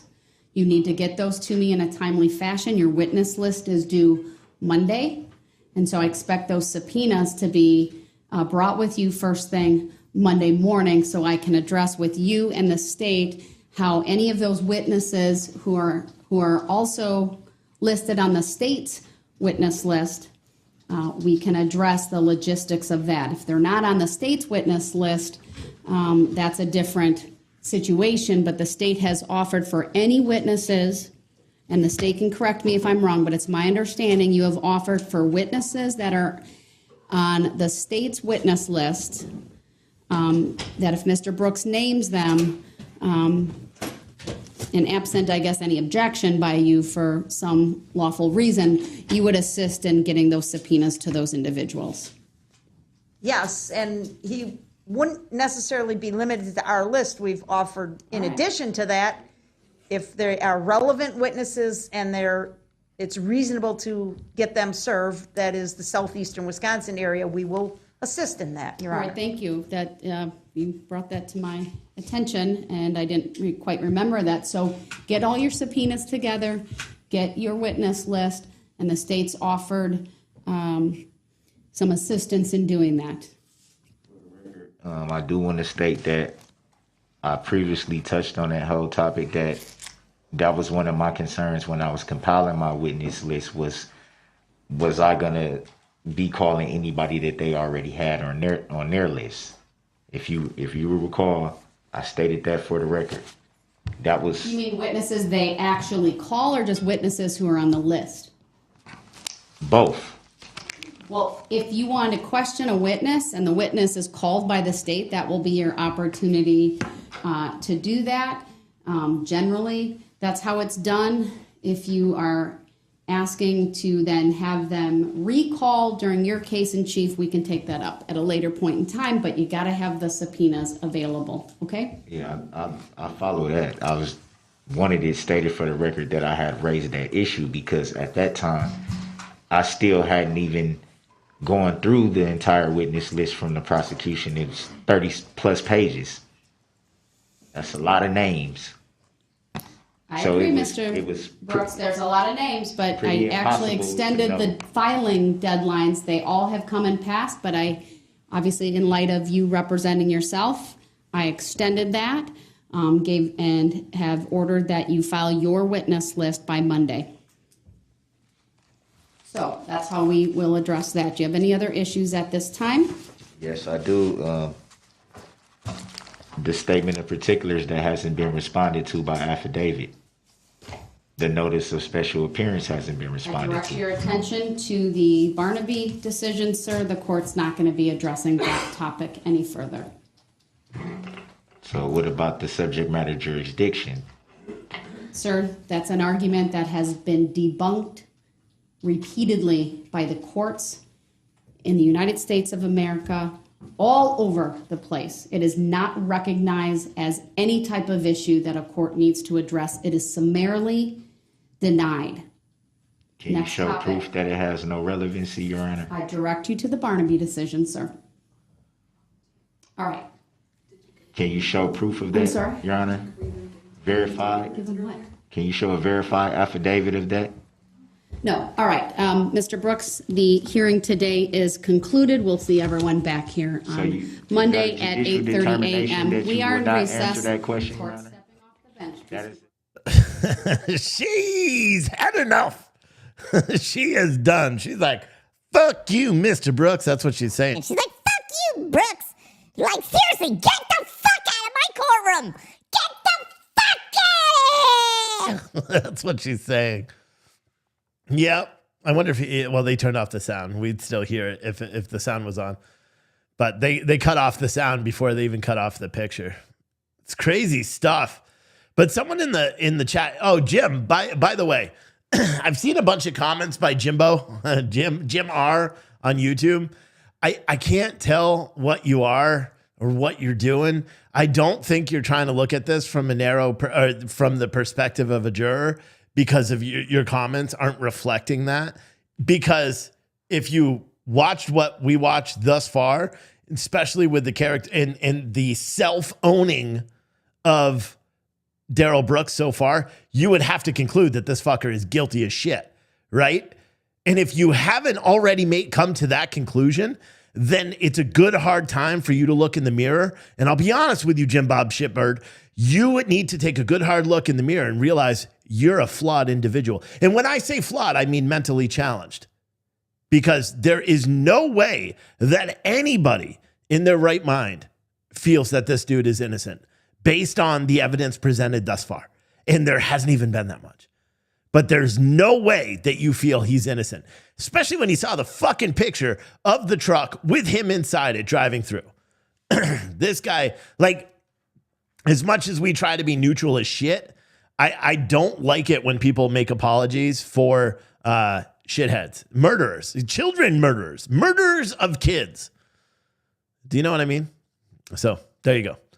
And yeah, make sure you don't attack the mods, because that's a good way of getting banned in our platform. So anyway, what I'm going to do here for everyone, Citizen Stringer, Pete Santilli show is coming up next. I'm going to end all the live streams and I'm going to pop on again. And we're going to compare this case to another very, very familiar case where a trucker who was high on meth ran down 12 Marines on motorcycles, killing 12 of them. A jury actually acquitted him of all charges. Yeah. And we'll talk about that versus this case and see what the difference is. But so I'll be live and give me like 10 minutes. I lost my voice. I was telling my son he's a diesel truck, trying to get him all amped up. And it didn't really work because he's still skirmish about making physical contact on a pad. Virginia Realtor said, wow, you go all in on chat. Fuck yeah, I do, bruh. Say something, mod. I go on mods too. You guys don't scare me. Fucking mods. Your sense of entitlement. The entitlement of the mods.